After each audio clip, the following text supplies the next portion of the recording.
নবীজি বলেছেন কন্যার পিতাদেরকে গালি দিও না।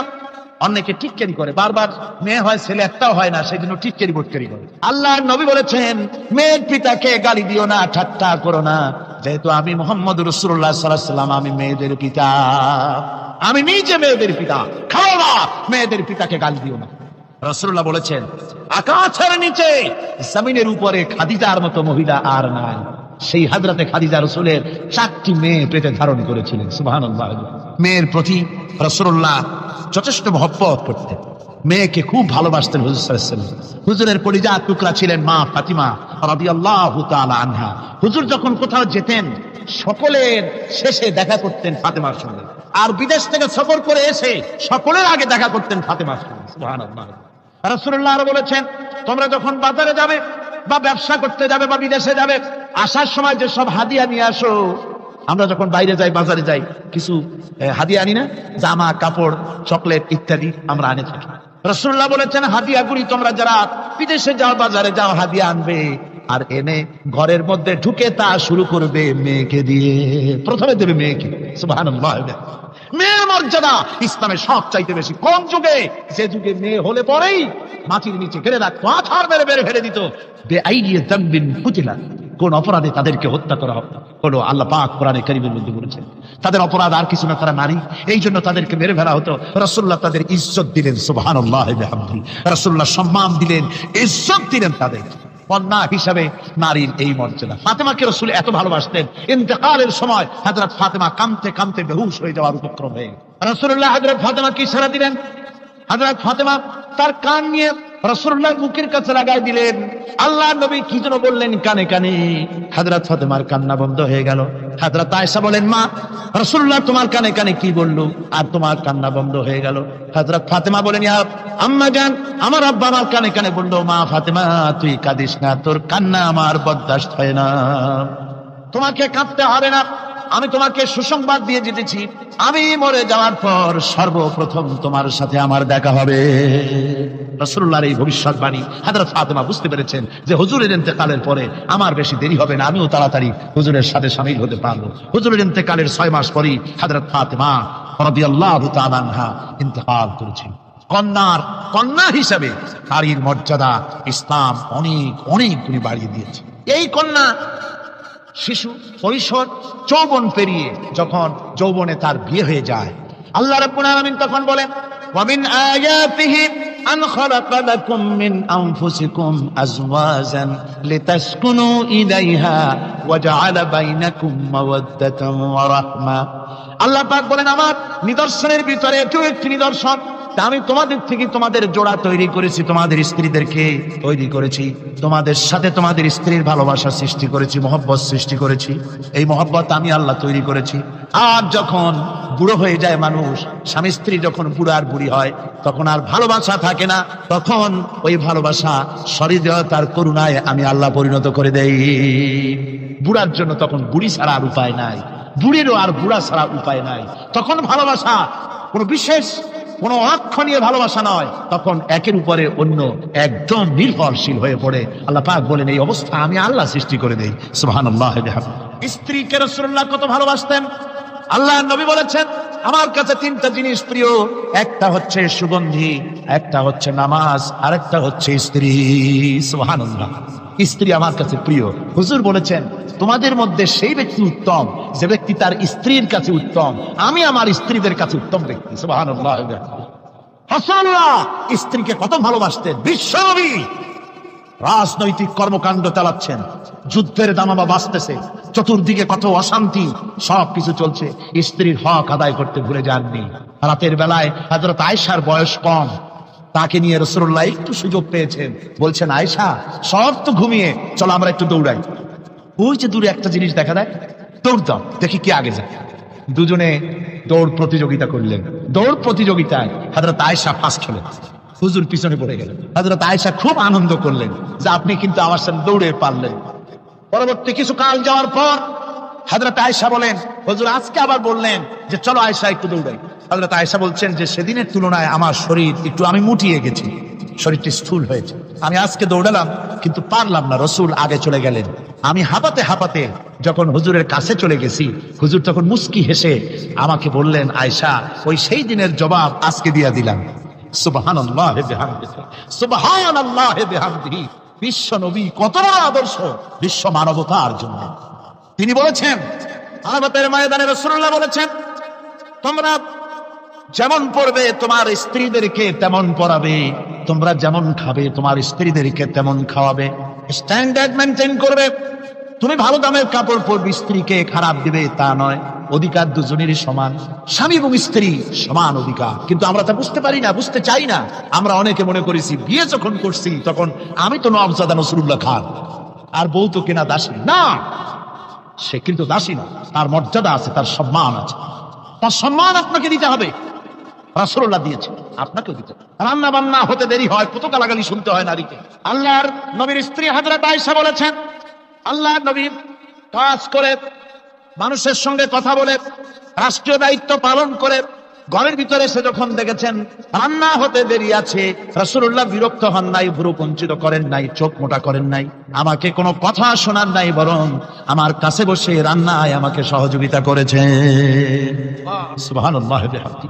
এই হলো আল্লাহর রাসূল, এই হলো বিশ্ব নবী। স্ত্রীর সঙ্গে কি মহব্বত! সুবহানাল্লাহ। হুজুর মহব্বত করতেন স্ত্রীদেরকে। রাসূলুল্লাহর ঘরে দৌলত ছিল না, কিন্তু মহব্বত দিয়ে ভরা ছিল ঘরটা। হুজুরের ঘরে ফ্রিজ নাই, এসি নাই, হুজুরের ঘরে কার্পেট নাই, হুজুরের ঘরের মধ্যে জাজিম নাই, তোশক নাই, বড় বড় কম্বল নাই, আরামের কোনো জিনিস নাই, মডার্ন ইকুইপমেন্টস কিচ্ছু নাই, দৌলত নাই, কিন্তু মহব্বত দিয়ে ঘরটা ভরা। হযরত আয়েশা বলেছেন, আমি পানি পান করে গ্লাস রেখে দিতাম, আল্লাহর নবী তখন গ্লাসের সেই জায়গায় ঠোঁট লাগাতেন যেখানে আমি ঠোঁট লাগাইয়া পানি পান করেছি। আমি গোশত চিবোতাম, রাসূলুল্লাহ আমার হাত থেকে গোশত টুকরা নিয়া সেই জায়গায় চিবোতেন যেখানে আমি চিবয়েছি। সুবহানাল্লাহ। আমার ভাইরা, রাসূল তার স্ত্রীদেরকে মহব্বত করতেন, স্ত্রীরাও রাসূলকে মহব্বত করতেন দারুণ ভাবে। একবার হযরত আয়েশা সিদ্দিকা রাদিয়াল্লাহু তাআলা আনহা হুজুরকে গোসল করাতে ছিলেন, মাথার উপরে পানি ঢালতেছেন, হুজুর একটা চকির উপরে বা একটা তক্তার উপরে বসা আছে। গোসলের পানির ভিতরে রাসূলুল্লাহ দেখতে পেলেন রক্তের মতো কি যেন প্রবাহিত হয়ে যাচ্ছে। হুজুর জিজ্ঞেস করেন, আয়েশা রে, পানির ভিতরে রক্তের মতো কি দেখা যায়? হযরত আয়েশা বলেন, হুজুর আপনি যখন বসেছিলেন অসতর্ক মুহূর্তে তক্তার নিচে আমার একটা আঙ্গুল পড়েছিল পায়ে, আঙ্গুলটা ফেটে বোধহয় রক্ত বেরোতেছে। রাসূলুল্লাহ তাড়াতাড়ি করে উঠলেন আর ওই আঙ্গুলকে ব্যান্ডেজ করে দিলেন। রাসূলুল্লাহ বললেন, আয়েশা রে, আঙ্গুল ফেটে গেছে, একটু আহার হু পর্যন্ত করলে না, এতক্ষণ তুমি কষ্ট করলে কেন? হযরত আয়েশা বলেন, ইয়া রাসূলুল্লাহ, ওটা তো একটা পায়ের আঙ্গুল। আয়েশার কলিজাটা ফেটে যদি রক্ত বেরোতো রাসূলুল্লাহকে উঠতে বলতে আমি পারতাম না। কি মহব্বত রাসূলের সাথে! হযরত আয়েশা বলেন, হুজুর সাল্লাল্লাহু আলাইহি ওয়াসাল্লাম স্ত্রীদেরকে এত ভালোবাসতেন, আমাদের ঘরে গোশত টোস্ত তেমন রান্না বান্না খুব কম হতো। গোশত রান্না হবে কি, মাসের পর মাস চলে গেছে রাসূলের বাড়িতে, হুজুর স্ত্রীরা বলেছেন আমাদের ঘরে চুলে আগুন জ্বলে নাই, একটু শুকনা রুটি, একটু শুকনা খেজুর আর একটু পানি খেয়ে আমাদের জীবন চলেছে। এরকমের অবস্থা হয়েছে। তারপরে এই অবস্থা চলেছে, এর মধ্যে যদি কখনো একটু গোশত আসছে, হুজুর যখন ছাগল দুম্বা জবাও করেছে, এই দুম্বার গোশত নিয়ে, ছাগলের গোশত নিয়ে রাসূলুল্লাহ নিজে বেরোতেন। হযরত খাদিজার বান্ধবী কোথায় আছে খুঁজে ওই বান্ধবীর কাছে গোশত পৌঁছে দিয়ে আসতে। হযরত আয়েশা বলেন, একদিন আমার ঘুম ভেঙে গেল, দেখি হুজুর আমার কাছে নেই, গেলেন কোথায়? খুঁজতে খুঁজতে যায় দেখি মসজিদে নববীর ভিতরে হুজুর হাত তুলে বসে আছেন, মোনাজাত করতেছেন। আমি পেছনে গিয়ে হাত তুলি, আমি শুনতে পাচ্ছি নবীজি দোয়া করছেন রব্বুল আলামিন। কিয়ামতের ময়দানে যেদিন সন্তান তার পিতাকে ভুলে যাবে, মা তার সন্তানকে হারায় ফেলবে, ওই কঠিন হাসরের ময়দানে আমি যেন আমার খাদিজাকে হারাইয়া না যাই। মুনাজাতের শেষে হযরত আয়েশা বলেন, ইয়া রাসূলুল্লাহ, খাদিজার কথা আপনার এত কেন বারবার মনে পড়ে? একটা বুড়িরে বিয়ে করেছিলেন 25 বছর বয়সের সময়, 40 বছর বুড়ি, তার কথা কেন এত মহব্বত আপনার মনে পড়ে? তার থেকে যুবতী মেয়ে, সুন্দরী মেয়েকে আপনার স্ত্রী হিসেবে আপনি পান নাই। হুজুর বলেন, আয়েশা রে, খাদিজার সম্পর্কে এমন কথা তুমি আর বলো না, তোমরা সবাই আমার সুখের দিনের স্ত্রী, আর খাদিজা আমার এমন সময় স্ত্রী ছিল যখন মক্কায় আমার আশ্রয় ছিল না, আমার মক্কা নগরীতে আমার আশ্রয় ছিল না। খাদিজার সঞ্চিত সমস্ত ধনরাশি ইসলাম কবুল করার পর দুহাতে খাদিজা বিতরণ করে দিয়েছে। হযরত আয়েশা বলেন, হুজুর আমার গোস্তাকি মাফ করে দেন, আমি আর এরকম বলবো না, তবে খাদিজা সম্পর্কে আমার এই কিছু একটু শোনান। হুজুর বলেন, আয়েশা রে শোনো, গভীর রাত, যত রাত হোক না কেন, ইসলামের দাওয়াত দিয়ে দিয়ে গভীর রাত্রে আমি যখন বাসায় ফিরেছি, ঘরে এসেছি, দরজায় একটা মাত্র ডাক দিয়েছি, খাদিজা। অমনি দরজা খুলে গেছে। আমি জিজ্ঞেস করেছি, খাদিজা রে, যত রাত্রে আসলাম, যতবার আসলাম, একটা ডাকের বেশি লাগলো না, তুমি কি ঘুমাও না? হযরতে খাদিজা বলেছেন, ইয়া রাসূলুল্লাহ, আমার মনের ভিতরে ভয় থাকে, আল্লাহর রাসূল দিনের খেদমতে বাইরে আছেন, আমি যদি আরামে বিছানায় ঘুমায় থাকি আর নবীজি দরজার কাছে দাঁড়ায় আমারে ডাকাডাকি করবে, উঠতে যদি দেরি হয়ে যায় নবীজির সঙ্গে বেয়াদবি হয়ে যাবে, এই মনে করে আপনি না আসা পর্যন্ত দরজার সাথে পিঠ লাগাই আমি দাঁড়াইয়া দাঁড়াইয়া ঘুমাই। আমার ভাইরা, হযরতে খাদিজার ইজ্জত স্বয়ং আল্লাহ দিয়েছেন। কে দিয়েছে? হাদিস শরীফে এসেছে, রাসূলুল্লাহ জাবালে নূরে বসা, গারে হেরার ভিতরে বসা, হযরতে জিবরাইল রাসূলুল্লাহর সঙ্গে কথা বলতেছেন।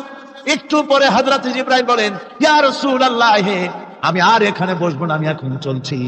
আমি দেখতে পাচ্ছি খাদিজা আসতেছে আপনার জন্য খাবার নিয়ে। খাদিজা যখন আপনার কাছে পৌঁছে যাবে, আপনি খাদিজাকে শোনায় দিবেন আল্লাহ রাব্বুল আলামিন খাদিজাকে সালাম জানাইছে। সুবহানাল্লাহ। রাসূলুল্লাহর কাছে হযরতে খাদিজা যখন আসলেন, হুজুর বললেন, খাদিজা, আজকে তোমার জন্য দারুণ সুখবর। বলে কি? বলে আল্লাহ পাক, জিবরাইল কেমন উঠে গেল আমার কাছ থেকে, জিবরাইল বলে গেল আল্লাহ তোমাকে সালাম বলেছে। হযরত খাদিজা কেঁদে ফেললেন, বললেন, ইয়া রাসূলুল্লাহ, আমার নারী জন্ম সার্থক, আল্লাহ আমাকে সালাম বলেছে। এর জবাব কেমনে দিতে হয় হুজুর আমি তো জানি না, আপনি আমার পক্ষ থেকে আল্লাহর সালাম কিভাবে দেওয়া লাগে আপনি দিয়ে দিন, আমি তো বুঝি না কেমনে আল্লাহর সালামের জবাব দেব। হুজুর বললেন, খাদিজা, শুধু আল্লাহ নয়, জিবরাইলও তোমাকে সালাম বলে গেছে। হযরতে খাদিজা বললেন, হযরত জিবরাইলকে আমার সালামের জবাবটা ওয়ালাইকুমুস সালাম বলেন। হযরত খাদিজার এই মর্যাদা ছিল। আমার ভাইরা, রাসূল পাক সাল্লাল্লাহু আলাইহি ওয়াসাল্লাম এভাবে মহব্বত করেছেন স্ত্রীদেরকে। সুতরাং স্বামী স্ত্রীর মহব্বত আল্লাহ জান্নাতি নিয়ামত। কি নিয়ামত?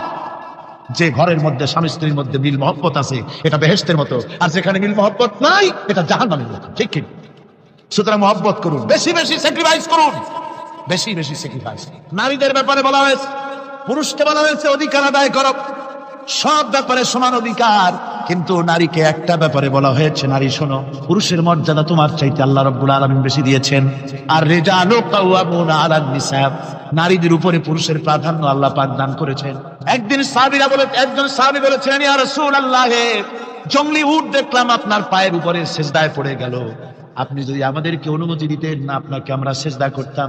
আল্লাহর নবী বললেন, মানুষ মানুষকে সিজদা করা এ পারমিশন যদি আমি দিতাম, তাহলে দুনিয়ার সমস্ত স্ত্রীদেরকে বলতাম তারা যেন তাদের স্বামীকে সিজদা দেয়। স্বামীর মর্যাদা এখানে বেশি। সুতরাং অধিকার সমান, কোনো সন্দেহ নাই, কিন্তু স্বামীর একটা আলাদা মর্যাদা আছে, সেই সম্মানও তাকে দিতে হবে। এরপরে এই সমান অধিকারের ভিত্তিতে স্বামী স্ত্রী চলতে থাকে, মাঝখানে আল্লাহ পাক তাদেরকে সন্তান দান করেন। আল্লাহ তাদেরকে, নারীকে লেখাপড়ার অধিকার দিয়েছে, ইসলাম তাকে লেখাপড়ার অধিকার দিয়েছে, শিক্ষার অধিকার দিয়েছে। হযরত আয়েশা সিদ্দিকা রাদিয়াল্লাহু তাআলা আনহা শিক্ষয়িত্রী ছিলেন, হাফেজা ছিলেন, হাদিসের হাফেজা ছিলেন, কোরআনের হাফেজা ছিলেন, হাজার হাজার সাহাবায়ে কিরামদের তিনি ওস্তাদ ছিলেন। সুবহানাল্লাহ। নারীদের ব্যাপারে অধিকাংশ মাসালা হযরত আয়েশা সিদ্দিকা রাদিয়াল্লাহু তাআলা আনহার অবদান। সুবহানাল্লাহ। নারী যুদ্ধ করেছে, যুদ্ধের ময়দানে নারীর অধিকার আছে। নারী চাকরি করতে পারবে, নারী ব্যবসা করতে পারবে, নারী লেখাপড়া করতে পারবে, নারী সেনাবাহিনীতে যেতে পারবে, নারী সব করতে পারবে, কিন্তু পর্দার মধ্যে। আল্লাহ রাব্বুল আলামিন মায়ের মর্যাদা বেশি করে দিলেন। আল্লাহ পাক কোরআনে কারীমের মধ্যে বলেন, ওয়াসাইনাল ইনসানা বিওয়ালিদাইহি ইহসানা হামালাতুহু উম্মুহু কুরহাম ওয়া ওয়াদাতুহু কুরহাম ওয়া হামলুহু ওয়া ফিসালুহু 30 শাহরা।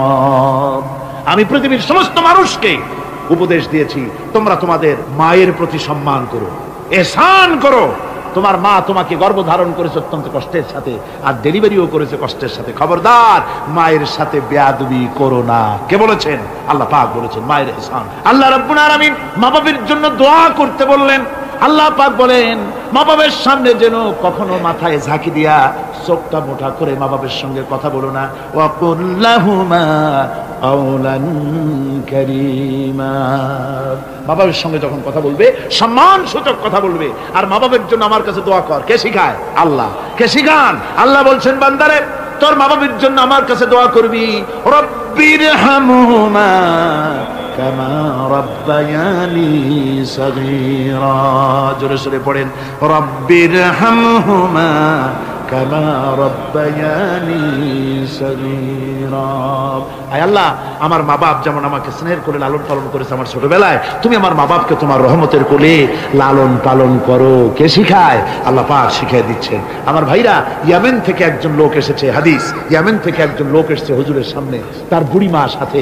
বলছে, হুজুর, এই অচল বুড়িমা, হাঁটতে পারে না, চলতে পারে না, এই আমার মা, এরে ঘাড়ে করিয়া আমি ওকুফে আরাফা করেছি, একে নিয়ে মিনা মুজদালিফা করেছি, রমি করেছি, একে নিয়ে আমি সাফা মারওয়া সাই করেছি, এই মাকে ঘাড়ে করে আমি আল্লাহর ঘর তাওয়াফ করেছি, হজের সব কাজ মায়ের ঘাড়ে করে করছি। আল্লাহর নবী, আমি কি আমার মায়ের হক আদায় করতে পেরেছি? হুজুর বললেন, না, আদায় হয়নি, মায়ের হক আদায় হয় নাই। অর্থাৎ বুকের চামড়া দিয়ে মায়ের পায়ের যদি স্যান্ডেল তৈরি করে দেওয়া হয়, এক ফোঁটা দুধের হক আদায় হবে না। সেই মায়ের সঙ্গে নাফরমানি হচ্ছে, বেয়াদবি হচ্ছে, বইয়ের কথার মতো মায়ের সাথে দুর্ব্যবহার করা হচ্ছে। আমার দেশগুলি হচ্ছে না? হচ্ছে।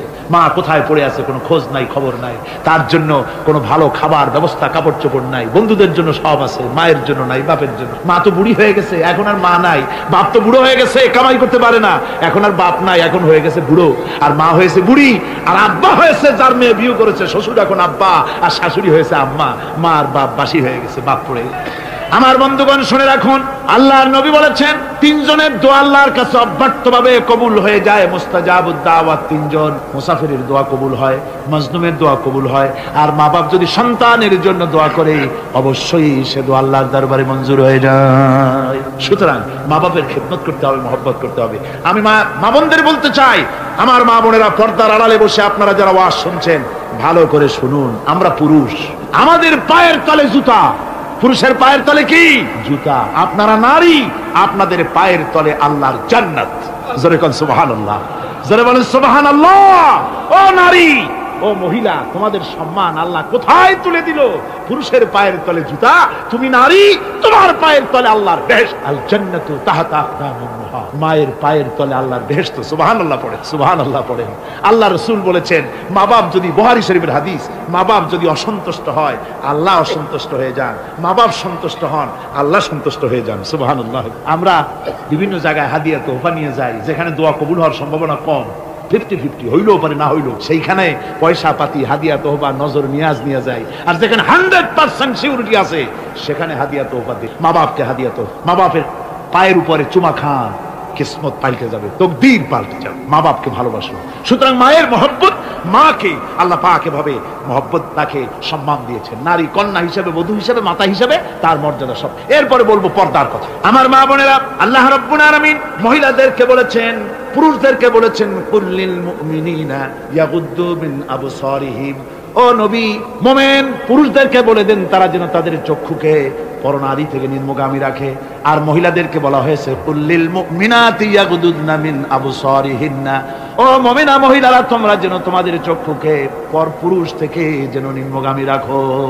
এটা আল্লাহর হুকুম। কার হুকুম? আল্লাহর হুকুম। পর্দায় থাকতে আল্লাহ বলেছেন, আল্লাহ পাক বলেছেন, ওয়াকারনা ফি বুয়ুতিকুন্না ওয়ালা তাবাররাজনা তাবাররুজাল জাহিলিয়াতুল উলা। খবরদার, তোমরা জাহালাতের যুগের মতো ঠাক ঠামক নিয়ে চলাফেরা করো না। তোমরা মানুষকে তোমাদের সৌন্দর্য বিকশিত করে দেখায়ও না। কোরআনে কারীমে সূরা নূরে বলা হয়েছে, প্রত্যেকটি বয়সপ্রাপ্তা নারী এমন একটা চাদর পরবে, যে চাদর পরলে তার মাথা, তার গলা, তার বুকটা ঢেকে যাবে। এরকম একটা চাদর পরা ইসলাম কি করেছে? ফরজ করে দিন। আল্লাহ পাক ফরজ করেছেন। কি করেছেন? ফরজ করে দিন। মা বোনেরা, আপনারা মেহেরবানি করে এমন একটা চাদর পরবেন। আজকাল ওড়না আছে ঠিকই, কিন্তু ওড়না যে অর্থে ব্যবহার করতে বলা হয়েছে ওই অর্থে নাই। এখন ওড়না মেয়েরা অনেক ক্ষেত্রে মাফলারের মতো গলায় ঝুলাই রাখে, গামছার মতো ঝুলাই রাখে, এরকমের জন্য ওড়না ব্যবহার করতে বলা হয় নাই। ওড়না হলো মাথাটা, গলাটা, বুকটা ঢেকে যায় এবং একটু পুরু হতে হবে। পাতলা মশারির তেনা দিয়ে ওড়না বানাইলে হবে না, সেটা একটু পুরু হতে হবে, শালীন হতে হবে, মার্জিত হতে হবে। আমি একটি কথা আপনাদের বলি, এই বাংলাদেশে আজ পর্যন্ত যত নারীর মুখে এসিড পড়েছে, এসিড পড়ে নাই নারীর মুখে? বখাটের ছেলে যুবতী মেয়ের উপরে আকৃষ্ট হয়ে তাকে বিয়ের প্রস্তাব দিয়েছে বা কুপ্রস্তাব দিয়েছে, সে প্রত্যাখ্যান করেছে, পরে তার মনের ঝাল মিটাবার জন্য মুখে এসিড মারছে। আপনারা বলেন, এমন কোন ঘটনা জানেন কিনা যে বোরখা পরিহিতা কোনো মেয়ের মুখে এসিড পড়েছে? জানা আছে কিনা আপনাদের? না, বলতে পারবেন বোরখা পরা মেয়েদের উপরে এগুলি হয় নাই। কারণ কারণ হলো সে আল্লাহর হুকুম রক্ষা করেছে। যে বোরকা পরেছে, চাদর পরেছে, সে কার হুকুম রক্ষা করেছে? ওই মহিলা আল্লাহর হুকুম রক্ষা করেছে। এবার আল্লাহর দায়িত্ব হয়েছে তার শরীর, তার ইজ্জতকে হেফাজত করা। মেয়েরা যদি ঠোঁটে রং লাগায়া, মাথার চুল খোলা রেখে রাস্তায় ঘুরে, রিকশাওয়ালা পর্যন্ত ডাকে ভাবি সাহেব, দোকানে গেলে দোকানদার কয় আপা, আর যদি বোরখা পরা থাকে যে দেখে সেই কয় খালাম্মা, চাচি আম্মা, সম্মান করে কথা বলে, ঠিক কিনা কর? সুতরাং আমার মা বোনেরা, আপনাদের সম্মান আপনারা বজায় রাখুন, আপনার মেয়েদের মর্যাদা আপনারা বাড়ান। আপনারা হচ্ছেন হযরতে খাদিজার উত্তরসূরি, সুমাইয়ার উত্তরসূরি, হযরতে খাওলার উত্তরসূরি, হযরতে আয়েশার উত্তরসূরি। এই বাংলার জমিনে আপনাদেরকে জিহাদের ময়দানে আসতে হবে ইনশাআল্লাহ। সবাই বলেন ইনশাআল্লাহ। পুরুষের পাশাপাশি বাংলাদেশেও মহিলারা বোরখা পরিহিতা হয়ে আল্লাহর দ্বীন কায়েমের জন্য যদি প্রয়োজন হয়, হাজার হাজার মহিলা রাস্তায় মিছিলে বের হবে ইনশাআল্লাহ। সময় আসছে তরুণ, যুবক, মা বোন সবাইকে এই জিহাদে অংশগ্রহণ করতে হবে। এখন আমি মা বোনদেরকে কয়েকটা দায়িত্ব দিচ্ছি। শুধু ওয়াজ শুনলে তো হবে না, কিছু দায়িত্ব পালন করতে হবে। সে দায়িত্বটা হচ্ছে এই যে আপনারা আপনাদের সংসারটাকে ইসলামের দুর্গ বানান। সমাজে তো ইসলাম সব জায়গায় নাই, আপনার ঘরটাকে ইসলামের দুর্গ বানান। স্বামী স্ত্রীর আচরণে চলাফেরায় যেন সন্তানরা তৈরি হতে পারে, 1 নম্বর কথা। 2 নম্বরের কথা, সন্তানদেরকে ভালো নাম রাখুন। আজকাল কিন্তু ভালো নাম লুপ্ত হয়ে গেছে। এখন বাংলা নাম বেশি পছন্দ হচ্ছে, আরবি নাম বাদ। এখন বাংলা নাম কি?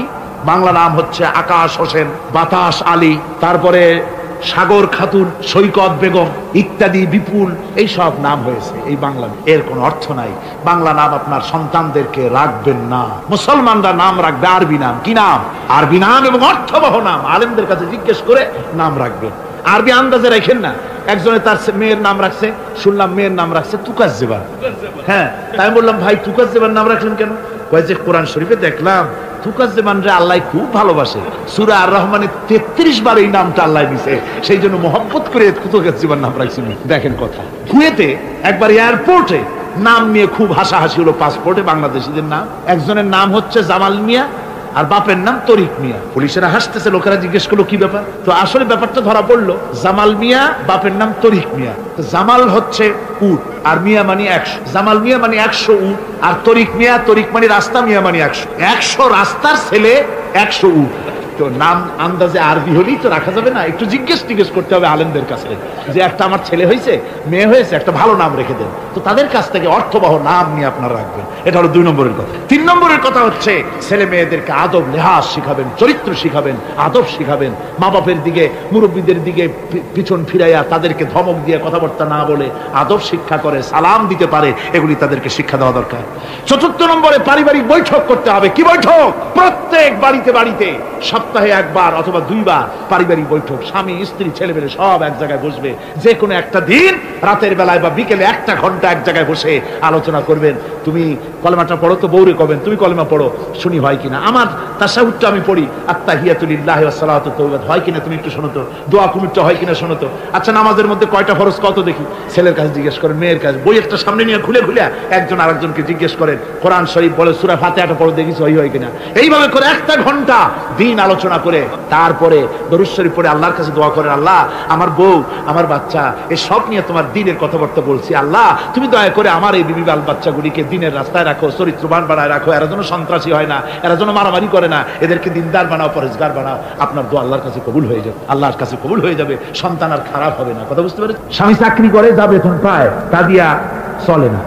স্ত্রী তখন বলে, মেয়া তুমি চাকরি করো, তোমার একই চাকরি আর একজনে করে, পাশের বাসার বল্টু মিয়ার বাপ। তার বাড়িতে যদি এসি আর ফ্রিজ আসতে পারে, তোমার বাড়িতে আসে না কেন? তুমি পারো না কেন? তুমি পুরুষ না আর কিছু? বেচারা প্রত্যেক দিন খাবারের সময় বউর এই ধরনের ধাক্কা মারা কথা শুনে শুনে শেষ পর্যন্ত এই ভালো লোকটা বাধ্য হয় বাম হাতে টাকা কামাই করা, ঘুষ খেতে বাধ্য হয়, ঠিক কিনা?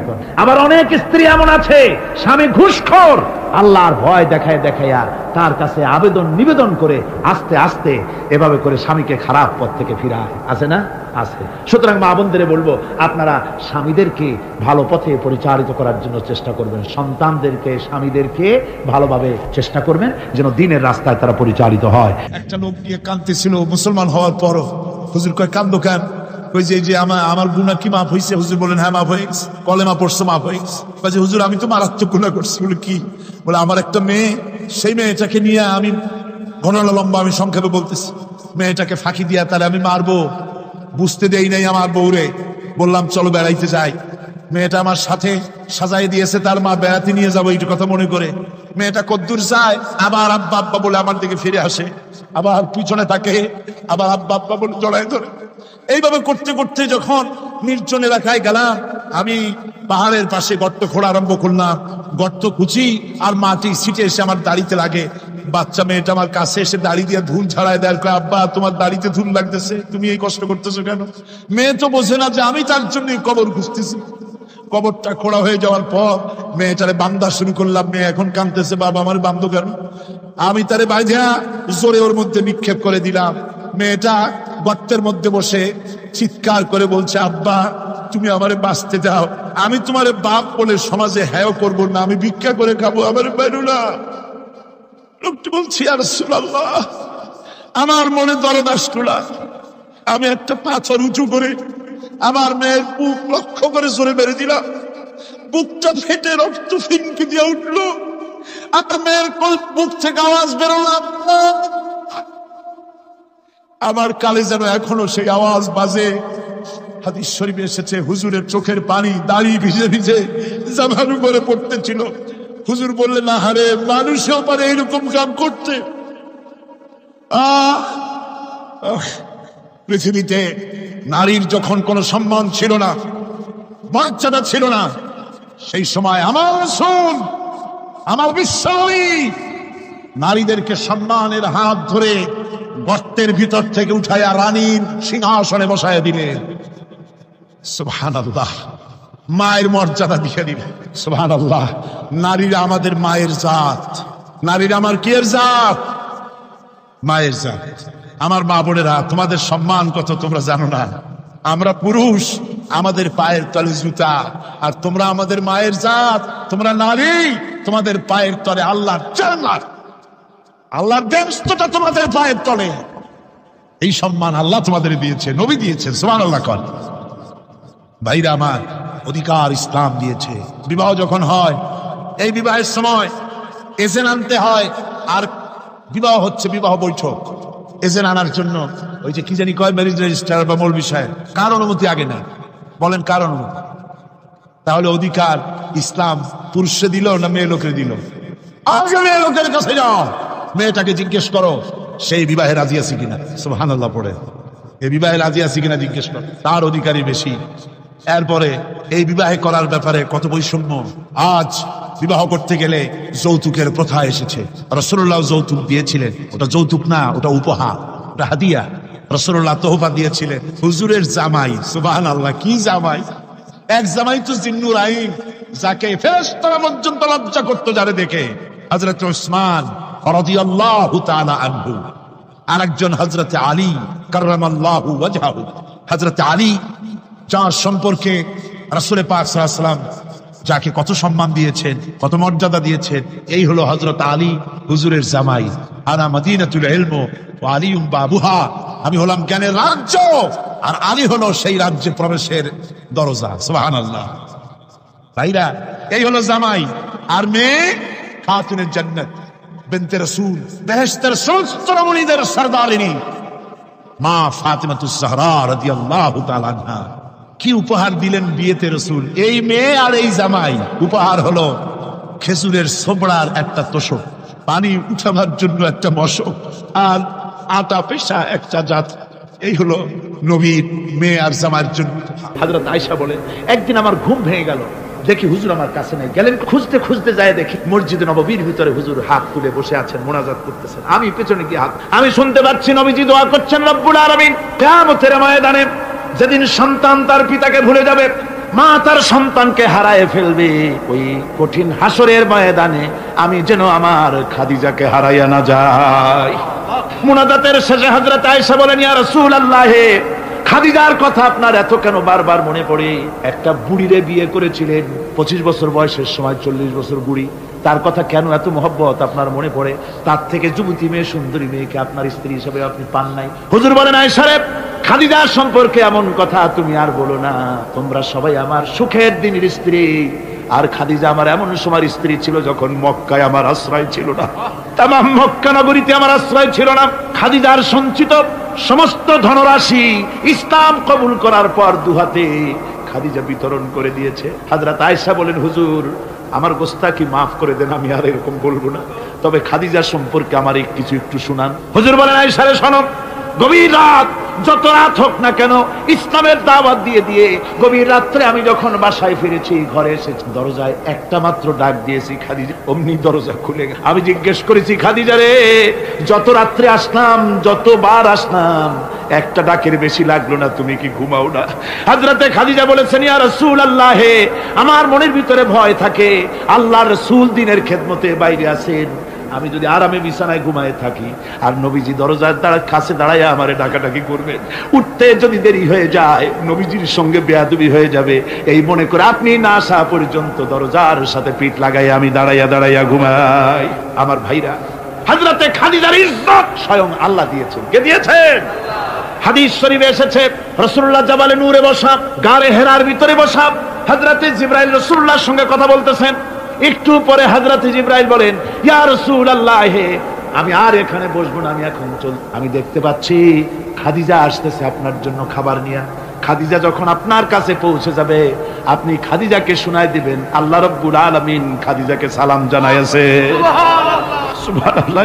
রাসূলুল্লাহর কাছে হযরতে খাদিজা যখন আসলেন, হুজুর বললেন, খাদিজা আজকে তোমার জন্য দারুণ সুখবর। বলে কি? বলে আল্লাহ পাক, জিবরাইল কেবল উঠে গেল আমার কাছ থেকে, জিবরাইল বলে গেল আল্লাহ তোমাকে সালাম বলেছে। হযরত খাদিজা কেঁদে ফেললেন, বললেন, ইয়া রাসূলুল্লাহ, আমার নারী জন্ম সার্থক, আল্লাহ আমাকে সালাম বলেছে, এর জবাব কেমনে দিতে হয় হুজুর আমি তো জানি না, আপনি আমার পক্ষ থেকে আল্লাহর সালাম কিভাবে দেওয়া লাগে আপনি দিয়ে দিন, আমি তো বুঝি না কেমনে আল্লাহর সালামের জবাব। হুজুর বললেন, খাদিজা শুধু আল্লাহ নয়, জিবরাইলও তোমাকে সালাম বলে গেছে। হযরতে খাদিজা বললেন, হযরত জিবরাইলকে আমার সালামের জবাবটা ওয়ালাইকুম আসসালাম বলে। হযরত খাদিজার এই মর্যাদা ছিল। আমার ভাইরা, রাসূল পাক সাল্লাল্লাহু আলাইহি ওয়াসাল্লাম এভাবে মহব্বত করেছেন স্ত্রীদেরকে। সুতরাং স্বামী স্ত্রীর মহব্বত আল্লাহর জান্নাতি নিয়ামত। কি নিয়ামত? যে ঘরের মধ্যে স্বামী স্ত্রীর মধ্যে মিল মহব্বত আছে এটা বেহেশতের মতো, আর যেখানে মিল মহব্বত নাই এটা জাহান্নামের মতো। ঠিক কি? সুতরাং মহব্বত করুন, বেশি বেশি স্যাক্রিফাইস করুন, বেশি বেশি স্যাক্রিফাইস। নারীদের ব্যাপারে বলা হয়েছে, পুরুষকে বলা হয়েছে অধিকার আদায় করো, সব ব্যাপারে সমান অধিকার, কিন্তু নারীকে একটা ব্যাপারে বলা হয়েছে, নারী শোনো, পুরুষের মর্যাদা তোমার চাইতে আল্লাহ রাব্বুল আলামিন বেশি দিয়েছেন। আর রিজালু কাওয়ামুনা আলান নিসা, নারীদের উপরে পুরুষের প্রাধান্য আল্লাহ পাক দান করেছেন। একজন সাহাবী বলেছিলেন, ইয়া রাসূলুল্লাহ, জঙ্গলি উট দেখলাম আপনার পায়ের উপরে সেজদায় পড়ে গেল, আপনি যদি আমাদেরকে অনুমতি দিতেন না আপনাকে আমরা সেজদা করতাম। আল্লাহর নবী বললেন, মানুষ মানুষকে সেজদা করা এ পারমিশন যদি আমি দিতাম তাহলে দুনিয়ার সমস্ত স্ত্রীদেরকে বলতাম তারা যেন তাদের স্বামীকে সেজদা দেয়। স্বামীর মর্যাদা এখানে, সুতরাং অধিকার সমান, কোনো সন্দেহ নাই, কিন্তু স্বামীর একটা আলাদা মর্যাদা আছে, সেই সম্মানও তাকে দিতে হবে। এরপরে এই সমান অধিকারের ভিত্তিতে স্বামী স্ত্রী চলতে থাকে, মাঝখানে আল্লাহ পাক তাদেরকে সন্তান দান করেন। আল্লাহ তাদেরকে, নারীকে লেখাপড়ার অধিকার দিয়েছেন, ইসলাম তাকে লেখাপড়ার অধিকার দিয়েছে, শিক্ষার অধিকার দিয়েছে। হযরত আয়েশা সিদ্দিকা রাদিয়াল্লাহু তাআলা আনহা শিক্ষয়িত্রী ছিলেন, হাফেজা ছিলেন, হাদিসের হাফেজা ছিলেন, কোরআনের হাফেজা ছিলেন, হাজার হাজার সাহাবায়ে কেরামদের তিনি ওস্তাদ ছিলেন। সুবহানাল্লাহ। আমার ভাইরা, আমার বন্ধুগণ, আমলের উপরে ভিত্তি করে কিয়ামতের দিন নাজাত হবে। আমল যদি খারাপ হয়ে যায় কিয়ামতের দিন কেউ তাকে বাঁচাতে পারবে না। এই জন্য কিয়ামতের ময়দানে, হাসরের দিনে আল্লাহর হাবিব জনাবে মুহাম্মদ রাসূলুল্লাহ সাল্লাল্লাহু আলাইহি ওয়াসাল্লাম সিজদায় পড়ে কাঁদতে থাকবেন। আল্লাহ রাব্বুল আলামিন বলেন, হাবিব রে আপনি কাঁদেন কেন? আজকে তো আপনার কাঁদার দিন না, আমি আপনাকে মাকামে মাহমুদ দান করেছি, আমি আপনাকে কাউসার দান করেছি, আপনার আজকে সম্মানের দিন, মর্যাদার দিন, কাঁদেন কেন? আল্লাহর হাবিব বলবেন, রব্বুল আলামিন মাকামে মাহমুদ পেয়েছি, কাউসার পেয়েছি, কান্দি এই জন্য আমি দেখতে পাচ্ছি আবার সামনে দিয়া ফেরেশতারা আমার উম্মতগুলি জাহান্নামের দিকে নিয়ে যায়। আল্লাহ রাব্বুল আলামিন বলবেন, ওগো আমার হাবিব, আমি আপনাকে ক্ষমতা দিলাম, আপনার জান্নাতি উম্মতগুলি আপনি বেছে নেন। আল্লাহর হাবিব তার জান্নাতের উম্মতগুলি বাঁচতে থাকবেন। হযরত আয়েশা বলেন, ইয়া রাসূলুল্লাহ, কিয়ামতের ময়দানে লক্ষ কোটি কোটি মানুষের ভিতরে আপনার জান্নাতি উম্মত আপনি চিনবেন কি করে? হুজুর বলেন, আয়েশা, কোন একটি ঘোড়ার কপাল যদি থাকে সাদা, এই সাদা কপালওয়ালা ঘোড়াটা যদি অসংখ্য ঘোড়ার ভিতরে যদি হারিয়ে যায়, তাহলে সাদা কপালওয়ালা ঘোড়ার মালিক তার ঘোড়াকে পাবে কিনা বলো? হযরত আয়েশা বলেন, হুজুর অনায়াসে পাবে। আল্লাহ রাব্বুল আলামিনের হাবিব বলেন আয়েশা রে, কিয়ামতের ময়দানে আমার যেই উম্মতেরা নামাজি ছিল, দিনদার ছিল, পরেজগার ছিল, দুনিয়ার বুকে ঈমান নিয়ে যারা চলাফেরা করেছে, আমার দিন কায়েমের আল্লাহর দ্বীনের জন্য যারা কাজ করেছে, ওদের চেহারা নূর চমকাতে থাকবে, ঈমানের নূর কিয়ামতের দিন চমকাতে থাকবে। সেই ঈমানের নূর দেখে দেখে আমি আমার জান্নাতি উম্মতগুলি আমি বেছে নেব। আমরা যখন মরে যাব, আমাদের হাড্ডি গুড্ডি যখন মাটির সাথে একেবারে মিশে যাবে, তখন কি আমরা নতুন ভাবে আবার আমরা পুনরুত্থিত হব? আমাদের কি আবার চিন্তা করা হবে? আল্লাহ রাব্বুল আলামিন বলেন, কুল কুনু হিজারাতান আও হাদিদা। ও নবী শুনিয়ে দেন, তোমরা যদি মরে গিয়া মাটির সাথে মিশে গিয়া যদি পাথরও হয়ে যাও, আর যদি তোমরা লোহাও হয়ে যাও, তারপরেও আল্লাহ রব্বুল আলামিন তোমাদেরকে জিন্দা করবেন, আবার তোমাদের উঠাবেন। ওরা বলে যে আচ্ছা বুঝলাম, কে উঠাবে আমাদের? কেমনে উঠাবে? আল্লাহ পাক বলেন, ফাসায়াকুলুনা মান ইউঈদুনা। ওরা বলে আমাদেরকে কে উঠাবে, আমাদেরকে কে জিন্দা করবে? আল্লাহ পাক জবাবে বলেন, কুলিল্লাযী ফাতারাকুম আউওয়ালা মাররা। যিনি তোমাদেরকে প্রথম সৃষ্টি করেছেন, তিনি আবার তোমাদেরকে জিন্দা করবেন। আল্লাহ পাক সুন্দর করে বুঝাচ্ছেন। এই সব কথা শোনার পরে ফাসায়ুনগিদুনা ইলাইকা রুউসাহুম ওয়া ইয়াকুলুনা মাতা হুয়া। এসব কথা শোনার পরে আল্লাহ বলেন, ওই কাফেরেরা মাথা ঝুলায় ঝুলায় বলে, আচ্ছা তা বুঝলাম। আল্লাহ বলেন, ওরা মাথা ঝুলায় আর বলে, আচ্ছা বুঝলাম, তবে কবে সেই কিয়ামত অনুষ্ঠিত হবে? আল্লাহ বলেন, নবী শোনায় দাও, কুল আসা আইয়াকুনা করিবা। বেশি দেরি নাই, হতে পারে খুবই তাড়াতাড়ি। কি বলা যায়, সে সময়টা অতি নিকটবর্তী হয়ে যেতে পারে, খুবই নিকটবর্তী সে সময়, সেটা বেশি দেরি হওয়ার কথা নয়। আল্লাহ পাক এবার মানুষকে যুক্তি দিয়ে বুঝাচ্ছেন। কোরআনে কারীম মানতে মানুষ অস্বীকার করলে আল্লাহ ডান্ডার ব্যবস্থা করেন নাই। নবীজিকে বলেছেন, ইন্নামা আনতা মুযাক্কিরুন লাস্তা আলাইহিম বিমুসাইতির। ও নবী, আপনি একজন উপদেশক, উপদেশ দিয়ে যান। আপনাকে দারোগা করে বানাই নাই লাঠি চার্জ করার জন্য, পিটায় মানুষ হেদায়েত করার দরকার নেই। মানুষকে বুঝান, যুক্তি দিয়া বুঝান। আল্লাহ নিজে যুক্তি দিচ্ছেন, আনতুম আশাদ্দু খালকান আমিস সামাউ বানাহা। ওই কাফেরেরা, তোমরা যারা পরকালকে অস্বীকার করো, তোমাদেরকে উঠাইতে পারবো না যারা তোমরা বলছো, তোমাদেরকে সৃষ্টি করা কঠিন না ওই বিশাল আকাশটাকে সৃষ্টি করা কঠিন? ওই বিশাল আকাশটাই তো আমি আল্লাহ সৃষ্টি করেছি, জোরে কোন সুবহানাল্লাহ। তত বড় আকাশটারে যিনি বানাইতে পারলেন, সে খোদা বুঝি তোমাকে তৈরি করতে পারবে না? আল্লাহ পাক বলছেন, ফানজুর ইলা আসারি রাহমাতিল্লাহি কাইফা ইউহিল আরদা বাদা মাউতিহা। লক্ষ্য করে দেখো, এই পৃথিবীর মাটিকে আল্লাহ কিভাবে জিন্দা করেন, মুর্দা মাটি। এই মাটি চৈত্র বৈশাখ মাসে প্রখর রোদে মাটি ফেরে চৌচির হয়ে যায়। এই ফেটে যাওয়া চৌচির মাটিতে আল্লাহ পাক বৃষ্টির পানি দিয়ে এই মাটিকে, এই মৃত্যু মাটিকে আল্লাহ পাক যেভাবে জিন্দা করেন, ইন্না যালিকা লা মুহিল মাউতা ওয়া হুয়া আলা কুল্লি শাইইন কাদির। সে আল্লাহ পাক তোমরা মরলে পরে আবার এভাবে জিন্দা করতে পারবেন, জোরে কোন সুবহানাল্লাহ। আমার ভাইরা, আল্লাহ পাকের পরে বলেন, দেখো মৃত্যু জমিনকে কেমনে জিন্দা করি। আল্লাহুল্লাযী আরসালার রিয়াহা ফাতুসিরু সাহাবা ফাসুকনাহু ইলা বালাদিম মাইতিন ফাআহইয়ানা বিহিল আরদা বা'দা মাউতিহা কাযালিকান নুশুর। আমি আল্লাহ রাব্বুল আলামিন ওই সমুদ্রের নোনা পানিগুলোকে, সমুদ্রের লবণাক্ত পানিগুলিকে বাষ্পীয় আকারে উত্থিত করে মেঘমালায় পরিণত করি, আর এরপরে বাতাসকে হুকুম করি, বাতাস এই মেঘটারে টেনে নিয়ে যাও মুখ জায়গায়। মেঘ চলে এলো, আল্লাহ রাব্বুল আলামিন বলেন, মেঘ এবার বিন্দু বিন্দু করে বৃষ্টি বর্ষণ করে দে। আমার হুকুমে ওই পানিগুলি বৃষ্টি হয়ে বিন্দু বিন্দু হয়ে জমিনে পতিত হয়। আল্লাহ বলেন, এভাবে করে বৃষ্টির পানি দিয়া মরা জমিনকে জিন্দা করে দিয়া নববধূ গর্ভধারণের যেমন প্রস্তুতি নেয়, বৃষ্টির পানি পায়া মরা জমিন তেমন ফসল ধারণের জন্য প্রস্তুতি নিয়ে নেয়। সুবহানাল্লাহি ওয়া বিহামদিহি। এইটা যেভাবে আমি করি, কাযালিকান নুশুর, এইভাবে করে তোমাদের কি কিয়ামতের দিন আমি জিন্দা করতে পারবো? কেমনে অস্বীকার করো? কাইফা তাকফুরুনা বিল্লাহি ওয়া কুনতুম আমওয়াতান ফাহইয়াকুম সুম্মা ইউমীতুকুম সুম্মা ইলাইহি তুরজাউন। কি করে তুমি আমাকে, আমি আল্লাহকে অস্বীকার করো?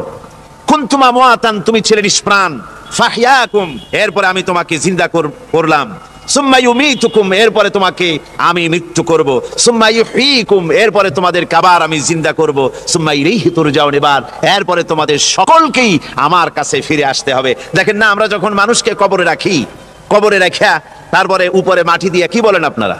মিনহা খালাকনাকুম, পড়েন, মিনহা খালাকনাকুম ওয়া ফিহা নুঈদুকুম ওয়া মিনহা নুখরিজুকুম তারাতান উখরা। এ বান্দা, এই মাটি দিয়া তোরে তৈরি করা হয়েছিল, এই মাটির ভিতরে রেখে গেলাম, আবার এই মাটি থেকে আল্লাহ রব্বুল আলামিন তোমারে জিন্দা করবেন। কিয়ামতের ময়দানে সকলকে উঠতে হবে সেখানে আল্লাহর দরবারে। আল্লাহ পাক বলছেন, বান্দা কেমনে অস্বীকার করো? ইন কুনতুম ফি রাইবিম মিনাল বা'স ফাইন্না খালাকনাকুম মিন তুরাব। পরকালকে যারা অস্বীকার করো, কিয়ামতে উঠতে হবে, এটাকে কিভাবে অস্বীকার করো? চিন্তা করে দেখো, তুমি নিষ্প্রাণ মাটি ছিলে, সেই মাটি দিয়েই আমি তোমাকে তৈরি করেছি। আবার আল্লাহ পাক মানুষকে আরো বুঝান, কিয়ামত আছে, পরকাল হবে, আল্লাহর দরবারে উঠতে হবে। আলাম ইয়াকুনু ফাতাম মিন মানিজ্জিন ইউমনা, তুমি কি মাতৃগর্ভে নিক্ষিপ্ত এক ফোঁটা পানি ছিলে না? সুম্মা কানা আলাকাতান ফাখালাকা ফাসাওয়া, এরপরে তোমাকে মাংসপিণ্ডে, জমাট রক্তে মাংসপিণ্ডে পরিণত করা হলো, এরপরে তোমাকে সুন্দর করে তোমাকে সুগঠিত করা হলো। ফাজআলা মিনহু যাওজাইনি যাকারা ওয়াল উনসা, এরপরে মাতৃগর্ভের ভিতরে আমি এটাকে পুরুষ বানালাম, কন্যা সন্তান অথবা পুত্র সন্তানে পরিণত করলাম। এইটা যে পেরেছে, যিনি পেরেছেন, আলাইসা যালিকা বিকাদিরিন আলা আইয়ুহিয়াল মাউতা, সে আল্লাহর পক্ষে কি সম্ভব নয় যে তোমার মৃত্যুর পরে তিনি আবার জিন্দা করতে পারবেন? কি বলবেন, কি বলেন, সম্ভব না? তিনি পারবেন না? নিশ্চয়ই তিনি আবার কিয়ামতের মাঠে আমাদেরকে হাজির করতে পারবেন, এতে কোনো সন্দেহ নাই। আল্লাহ পাক সেই জন্য এখানে বলতেছেন যে ওরা বাল কাযযাবু বিসসাম, ওরা আসলেই পরকালকে অস্বীকার করেছে। আপনি যে নবী, এতে কোনো সন্দেহ নাই।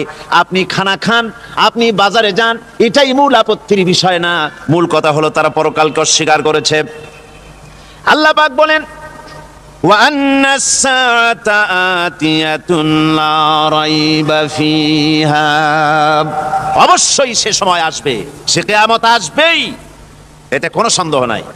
ওয়া আন্নাল্লাহা ইয়াবআসু মান ফিল কুবুর, আর আল্লাহ পাক তিনি কবরের মধ্যে অন্তর্হিত যা কিছু আছে সবাইকে কিয়ামতের দিন আল্লাহ পাক ময়দানে উঠাবেন। কিয়ামতে আল্লাহর দরবারে সকলকে হাজির হতে হবে। আমার বন্ধুগণ, আল্লাহ পাক বলেন, ওয়ালাকাদ খালাকনাল ইনসানা মিন সুলালাতিন মিন তিন, লক্ষ্য করো, তুমি ছিলে মাটির নির্যাস থেকে তোমাকে তৈরি করা হয়েছে। শুধু মাটির নির্যাস থেকে তোমাকে কোনো মডেল ছাড়া, কোনো ধরনের আদর্শ ছাড়া, কোনো ধরনের নমুনা ছাড়া তোমাকে সৃষ্টি করা হলো। সুম্মা জাআলনাহু নুতফাতান ফি কারারিম মাকিন, এরপরে মাতৃগর্ভের একটা অত্যন্ত সুরক্ষিত জায়গায় তোমাকে সংরক্ষণ করা হয়েছিল। সুম্মা খালাকনান নুতফাতা আলাকাতান ফাখালাকনাল আলাকাতা মুদগা, রক্তপিণ্ডকে, নাপাক পানিকে জমাট রক্ত করেছি, জমাট রক্তকে আমি আবার গোশত পিণ্ডে পরিণত করেছি। ফাকাসাউনাল ইযামা লাহমা, এরপরে সুন্দর করে চামড়া দিয়া গোশত দিয়ে একটা আকৃতি তোমাকে দান করেছি। সুম্মা আনশানাহু খালকান আখারা ফাতাবারাকাল্লাহু আহসানুল খালিকিন, এরপরে সুন্দর একটা বিশেষ একটা আকৃতি দিয়ে তোমাকে আমি সুন্দর করে সুগঠিত করে তোমাকে তৈরি করেছি। সুম্মা ইন্নাকুম বাদা যালিকা লামাইতুন, এরপরে আমি আল্লাহ রাব্বুল আলামিন তোমাকে মৃত্যু দেব, অবশ্যই তোমাকে মৃত্যুবরণ করতে হবে। সুম্মা ইন্নাকুম ইয়াউমাল কিয়ামাতি তুবআসুন, এরপরে কিয়ামতের দিন আসবে, ওই বিশেষ মুহূর্ত আসবে, সেই নির্দিষ্ট সময় আসবে, ওই কিয়ামতের মাঠে আল্লাহর দরবারে তোমাদের সকলকে উঠতে হবে, কোনো সন্দেহ তাতে নাই। আল্লাহ পাক বলছেন ওয়া'আতাদনা লিমান কাযযাবা বিস-সাআতি সাঈরা, আমার এই পরকালকে, এই আখিরাতকে, কিয়ামতের দিনকে যারা অস্বীকার করবে, যারা মিথ্যা মনে করবে, আমি তাদেরকে জ্বলন্ত আগুনের শাস্তি তাদের জন্য রেখেছি। জোরে বলেন নাউজুবিল্লাহ। সেই কিয়ামত যে দিনটা আল্লাহ পাক মানুষের জন্য রেখেছেন, সেই কিয়ামতের অবস্থা বড়ই মারাত্মক। মানুষেরা তা জানে না।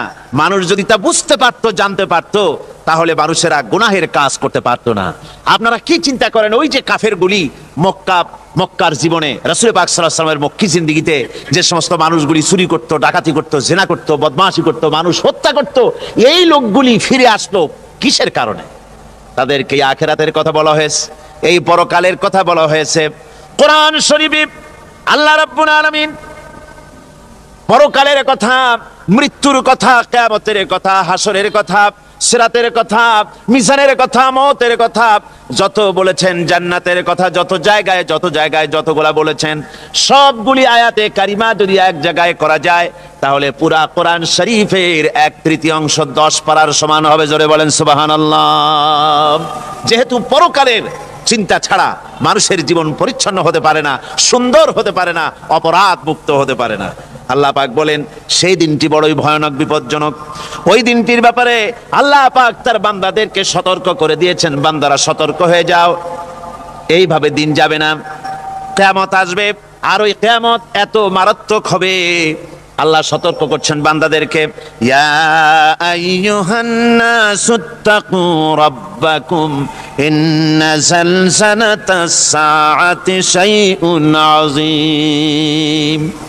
হে মানব সকল, আত্মরক্ষা করো খোদার গজব থেকে, আল্লাহর গজব থেকে আত্মরক্ষা করো।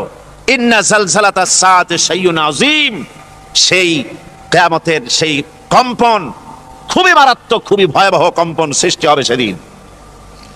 ইয়াউমা তারাউনাহা তাযহালু কুল্লু মুরদিআতিন আম্মা আরদাআত, সেদিন দেখতে পাবে স্তন্যদায়িনী মা, যে মা তার সন্তানকে দুধ দেয়, ওই মাও তার দুধের বাচ্চার কথা ভুলে যাবে, মনে থাকবে না।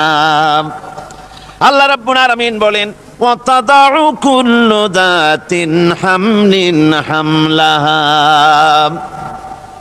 গর্ভধারিণী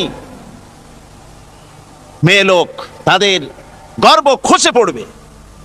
ওয়াতারান নাসা সুকারা, মানুষকে মানুষ দেখতে পাবে, মানুষগুলো উদ্ভ্রান্ত হয়ে পাগলের মতো ছুটাছুটি করছে।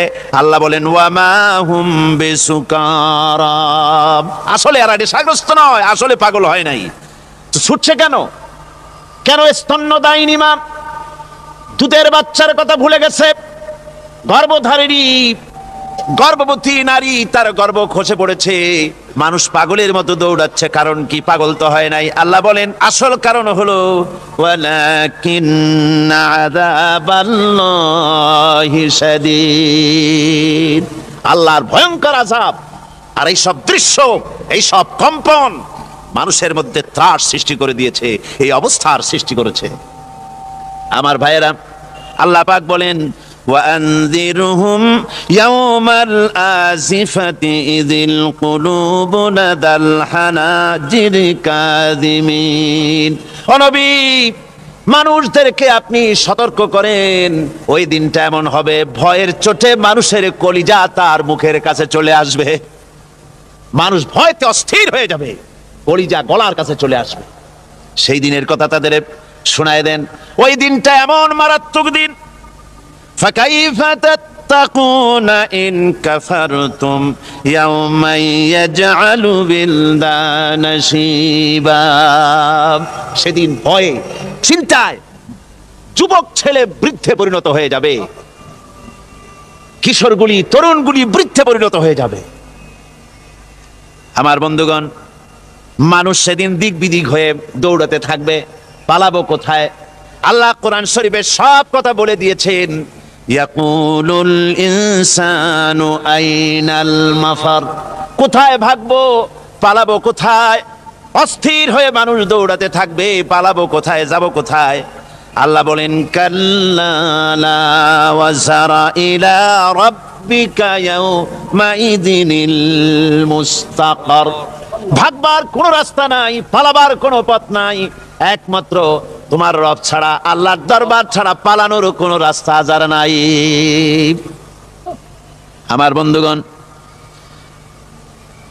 এই কঠিন সময়, এই কঠিন দিনে, পরকালের এই দিনে, কিয়ামতের এই মারাত্মক অবস্থায় সকলকে উঠতে হবে। আল্লাহ পাক বলেন, এরপরে কিয়ামত অনুষ্ঠিত হয়ে যাবে। সূরা ফুরকানে আল্লাহ বলছেন, ইযা রাআতুহুম মিন মাকানিন বাঈদিন সামিউ লাহা তাগায়ুযান ওয়া যাফীরা। যখন তাদেরকে জাহান্নাম দেখতে পাবে, অর্থাৎ জাহান্নামের, যখন তারা জাহান্নামের দিকে অগ্রসর হবে, তখন তারা দূর থেকেই জাহান্নামের ক্রোধ এবং তেজস্বী আওয়াজ শুনতে পাবে। জাহান্নামের আওয়াজ, বিকট আওয়াজ। ওই যে কক্সবাজারের সমুদ্র সৈকতে ভ্রমণ করতে গিয়ে সমুদ্রের তুফানের আওয়াজ শুনছেন না? কথা বলেন না কেন? সমুদ্রের তুফানের আওয়াজ শুনেছেন তো?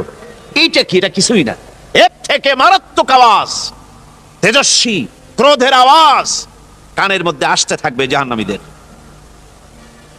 আল্লাহ রাব্বুল আলামিন বলেন, وَإِذَا أُلْقُوا مِنْهَا مَكَانًا ضَيِّقًا مُقَرَّنِينَ دَعَوْا هُنَالِكَ ثُبُورًا। যখন তাদেরকে হাত পা বেঁধে এই জাহান্নামের কোন সংকীর্ণ জায়গায় ফেলে দেওয়া হবে, তখন দাও হুনালিকা সুবুরা, তারা তখন নিজেদের ধ্বংস এবং মৃত্যু কামনা করবে। আল্লাহ বলেন, লা তাদউল ইয়াউমা সুবুরান ওয়াহিদান ওয়াদউ সুবুরান কাসীরা। আজকে এক মৃত্যু ডেকো না, অসংখ্য মউত ডাকো। আজকে মউত আর তোমাদের আসবে না, অসংখ্যবার ডাকলেও মউত তোমাদের আসবে না।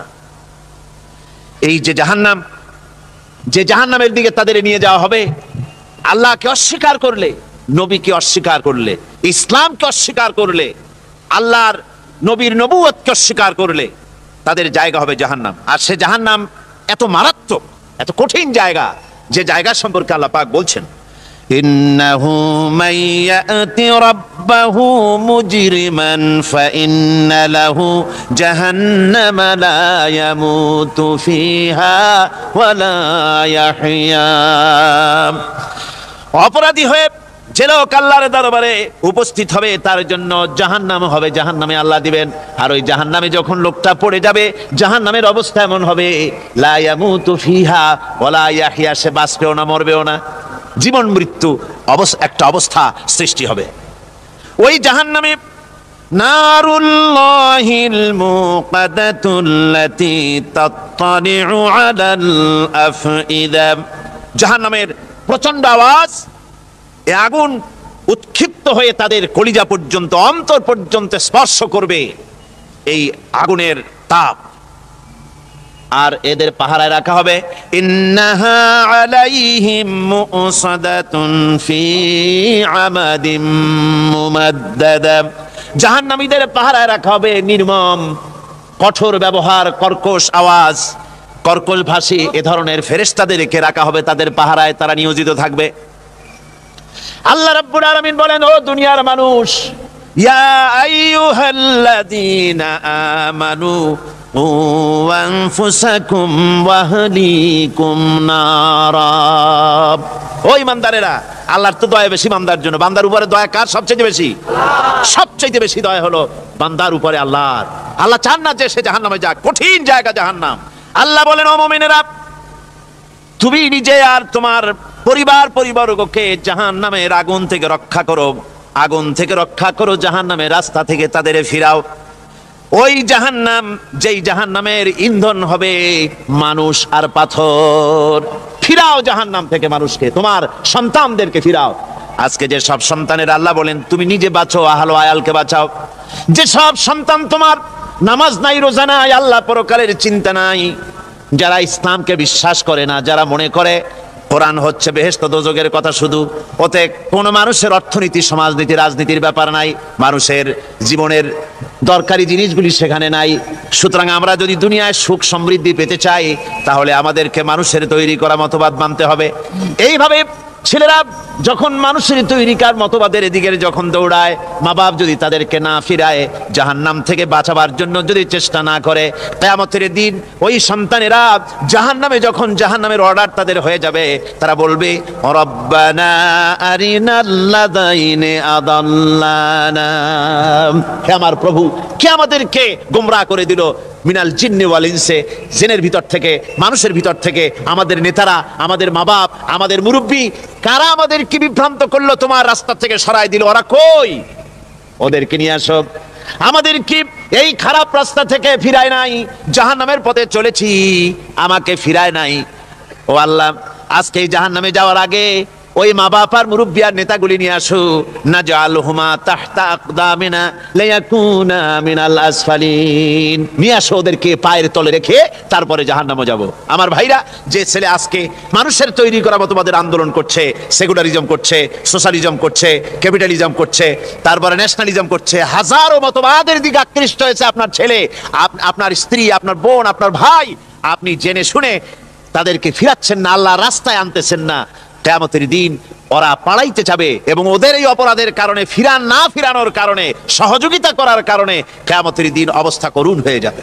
এই জন্য আল্লাহ রাব্বুল আলামিন বলছেন, হে বিশ্বাসীরা, আমাকে তোমরা যারা বিশ্বাস করেছো, ঈমান এনেছো, নিজে বাঁচো আর নিজের আহলো আয়ালকে জাহান্নামের আগুন থেকে বাঁচাও। ওই জাহান্নাম আলাইহা মালাইকাতুন গিলাযুন শিদাদুন লা ইয়াসুনাল্লাহা মা আমারাহুম ওয়া ইয়াফআলুনা মা ইউমারুন। আল্লাহ রাব্বুল আলামিন বলেন, সেখানে অত্যন্ত কর্কশ, রূঢ় এবং নির্মম স্বভাবের এমন সব ফেরেশতা পরিচালক হিসেবে জাহান্নামে দেওয়া হবে, যারা আল্লাহর নির্দেশের বাইরে কোনো কাজ করে না। তারা সেই সব কাজই করে যা আল্লাহ তাদেরকে হুকুম করেন।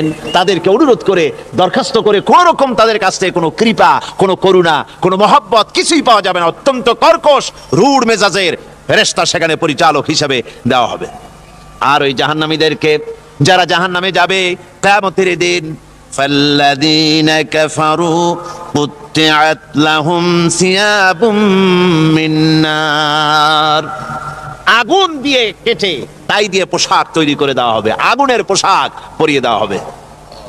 আগুনের পোশাক গায়ে পরায় দেওয়ার পরে, কুল্লামা নাদিজাত জুলুদুহুম বাদদালনাহুম জুলুদান গায়রাহা, একবার চামড়া পুড়ে যাবে, জাহান্নামের আগুনে চামড়া পুড়ে গলে যাবে, আবার আল্লাহ রাব্বুল আলামিন নতুন করে চামড়া পরিয়ে দিবেন, যাতে করে শাস্তির তীব্রতা অনুভব করতে পারে। জোরে কোন নাউজুবিল্লাহ।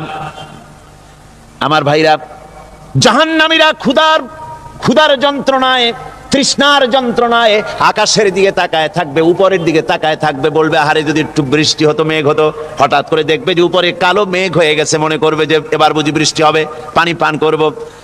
মেঘ তারা দেখতে পেল, মেঘের ভিতর থেকে অল্পক্ষণের ভিতরে গরম পানি পড়বে, এমন গরম পুজ, এমন গরম রক্ত পড়বে, যেগুলি পান করলে পরে সঙ্গে সঙ্গে পেটের নাড়ি, ভুঁড়ি আর কলিজা পিছনের দরজা দিয়ে সব বেরিয়ে যাবে। নাউজুবিল্লাহি মিন যালিক। হে আল্লাহ, এই কঠিন অবস্থা থেকে তুমি আমাদেরকে হেফাজত করো। জোরে বলেন আমিন। সবাই বলেন আমিন। আমার ভাইয়েরা, তামসার ব্যাপার নয়, ও যুবক ভাইয়েরা, শিক্ষিত ভাইয়েরা, তামসা করার ব্যাপার না, দুনিয়ায় খেলতামাশা ফুর্তি করার জায়গা না। जगह जी लगाने के लिए ये दुनिया नहीं है, ये इबरत की जा है, तमाशा नहीं है। দুনিয়া উপদেশ গ্রহণ করার জায়গা, খেল তামাশা করার জায়গা না। এই পৃথিবীতে আল্লাহ রাব্বুল আলামিন বলেন, নাফরমানি করলে পরে জাহান্নামে যাবেই, জাহান্নামে যেতে হবে। ওই জাহান্নামীদেরকে কি খেতে দেওয়া হবে? আল্লাহ পাক বলছেন, শোনো, খেতে দেব কি? ফুটন্ত গরম পানি তাদেরকে পান করতে দেওয়া হবে। লাইসা লাহুম তুআমুন ইল্লা মিন দরি, কাঁটা যুক্ত ঘাস তাদেরকে খেতে দেওয়া হবে। লা ইউসমিনু ওয়ালা ইউগনি মিন জু, এই খাবারে তাদের শরীর পরিপুষ্ট হবে না, আর ক্ষুধাও নিবৃত্ত হবে না। আমার বন্ধুগণ, এমন কঠিন জাহান্নামের অবস্থা থেকে মাপ পাওয়ার জন্য ইমানের জোশ আসতে হবে, ইমানদার হতে হবে, আর নাফরমানিকে ছেড়ে দিতে হবে।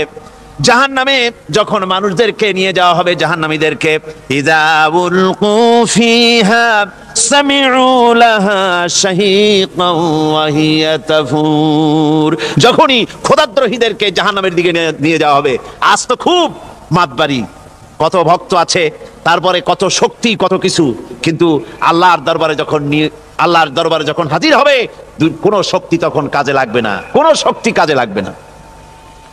জাহান্নামে যখন তাদেরকে নিয়ে যাওয়া হবে, জাহান্নাম তখন গোসায় ফেটে পড়তে থাকবে, জাহান্নামের ভিতর থেকে গর্জন আসতে থাকবে, তাকাদু তামাইয়াজু মিনাল গায়জ, জাহান্নাম যেন গোসায় ফেটে পড়তে চাইবে। কুল্লামা উলকিয়া ফিহা ফাওজুন সাআলাহুম খাজানাতুহা আলাম ইয়াতিকুম নাদির, জাহান্নামের পরিচালক বলবে, ও আল্লাহর বান্দা, কেন আজ জাহান্নামে আসলি, কেন দোজখে আসলি? আলাম ইয়াতিকুম নাদির, তোর কাছে কি কোনো ভীতি প্রদর্শক কেউ যায় নাই? কোন নবীর কথা কি শোনো নাই? কোরআনের কথা কি শোনো নাই? হাদিসের কথা কি শোনো নাই? জাহান্নামে কেন এলি? এত বড় খারাপ জায়গা কেন আসলি? শোনো নাই কি? কোনো ভয় দেখানো কেউ কি সব সতর্কবাণী শোনায় নাই? বেঈমানেরা বলবে, ক্বালু বালা ক্বাদ জাআনা নাযীর, হ্যাঁ, আমাদের কাছে এসেছিল, আমাদের কাছে ভীতি প্রদর্শনকারী এসেছিল। ফাকাযযাবনা ওয়া কুলনা মা নাযালাল্লাহু মিন শাই, এসেছিল কিন্তু আমরা বলেছি বেটা মিথ্যে কথা বলে। জোরে কর নাউযুবিল্লাহ, বেটা মিথ্যে কথা বলে। কিসের ব্যস্ত, কিসের দোজখ? খালি খালি দোজখের একটা ভয় দেখাইয়া দুনিয়ার এই টাটকা সুখগুলি নষ্ট করতে চায় এরা। পয়গম্বরদেরকে এরকম বলেছে, আর আলেমদেরকেও যখন কোরআন হাদিস থেকে বলা হয় তখন বলে, এরা জানি দোজখের কথা কইতে, দোজখ কিসের? আর বেহেশত সে তো এক অসভ্য উদ্যান। জোরে কর নাউযুবিল্লাহ। এমনি করে তারা তামসা করে। ওরা বলবে, আমরা এসেছিল ভীতি প্রদর্শনকারী, আমরা মিথ্যে মনে করেছি, বলেছি ওটা মিথ্যে কথা, আর বলেছি আল্লাহ এই ধরনের কিছু নাজিল করেন নাই। জাহান্নামীরা বলবে, وقالوا لو كنا نسمع أو نعقل ما كنا في أصحاب السعير, আরে লাউ কুন্না নাসমাউ, তার মানে হলো যদি আমরা শুনতাম, অর্থাৎ মানতাম, যদি নবীর কথা মানতাম, কোরআনের কথা যদি মানতাম, আর যদি ভালো করে বুঝতাম, মা কুন্না ফি আসহাবিস সাইর, তাহলে আজকে এই জাহান্নামের কঠিন শাস্তি আমাদের লাভ পেতে হতো না, জাহান্নাম থেকে বেঁচে যেতে পারতাম। কি সর্বনাশ করলাম বুঝি নাই, যা কিছু শুনেছি মানুষের কথা মতো শয়তানের ওয়াসওয়াসায় পড়ে তো ভুলই করলাম। সেদিন যতই আফসোস করা হোক না কেন, এই আফসোস কোনো কাজে লাগবে না।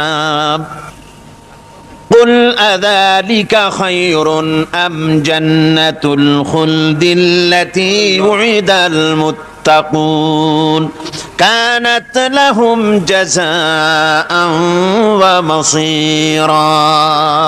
আল্লাহ বলছেন, এই সব কথা বলার পরে, জাহান্নামের সব শাস্তির কথা শুনাইয়া আল্লাহ বলছেন, বলেন, কুল আযালিকা খায়রুন, এই পরিণতি কি ভালো যে জাহান্নামের পরিণতির কথা বলা হলো? তোমরা যে সমস্ত অবাধ্যতা করতেছো, ঈমান আনতেছো না, নবীকে গালাগালি করছো, ইসলাম মানতেছো না, নাফরমানি করছো, এর পরিণতি যা হবে, আযালিকা খায়রুন, এই পরিণতি কি ভালো? আম জান্নাতুল খুলদিল্লাতি উইদাল মুত্তাকুন, অথবা সেই চিরন্তন জান্নাত যার ওয়াদা করেছেন আল্লাহ পাক মুত্তাকিনদের জন্য। কানাত লাহুম জাযাআন ওয়া মাসীরা, যে জান্নাত হবে তাদের কর্মের প্রতিফল, আর এটাই হবে তাদের মহাযাত্রার শেষ মঞ্জিল। সেই জান্নাত, যে জান্নাত আল্লাহ রেখেছেন মুমিনদের জন্য। কাদের জন্য জান্নাত? মুমিনদের জন্য। সেটা এমন জান্নাত হবে, লাহুম ফিহা মা ইয়াশাউনা খালিদিন, যা চাইবে মনের আশা আকাঙ্ক্ষা অনুযায়ী সব পাবে বেহেশতের মধ্যে। খালিদিন, চিরকাল সেখানে থাকবে। কানা আলা রাব্বিকা ওয়াদাম মাসউলা, এটা হচ্ছে তোমার রবের অবশ্য পূরণীয় ওয়াদা। জোরে বলেন সুবহানাল্লাহ। এটা তোমার আল্লাহর ওয়াদা এবং অবশ্যই তিনি তা পূরণ করবেন। তোমরা জান্নাতে থাকবে, সেখানে যা চাইবে তাই পাবে। একজন বলছিল জান্নাতে যাইয়া যা চাইবো তাই যদি পাই তাহলে তো খুব ভালো কথা। কয় যে হুজুর আমার তো হোক্কা খাওয়ার দারুণ অভ্যাস, তা বেহেশতের মধ্যে হোক্কা পাবো? বুজুর্গ ব্যক্তি বলছেন, আল্লাহর বান্দা, বেহেশতে যাইয়া যদি তুমি হোক্কা খাইতে চাও তো আল্লাহ তোমার হোক্কা দিবেন, কিন্তু আল্লাহর কসম করে বলতে পারি বেহেশতে যাইয়া এমন পচা জিনিস খাওয়ার তোমার ইচ্ছে জাগবে না। এত ভালো জিনিস তুইয়া এই পচা জিনিস খাওয়ার ইচ্ছা তোমার জাগবে না মনের ভিতরে। বেহেশত আল্লাহ রাব্বুল আলামিন মুমিনদের জন্য রেখেছেন। আমার ভাইরা, সে বেহেশতের বর্ণনা কোরআনে কারীমের মধ্যে আল্লাহ দিয়েছেন। একদিকে জাহান্নাম, কোরআনের বর্ণনা কত সুন্দর।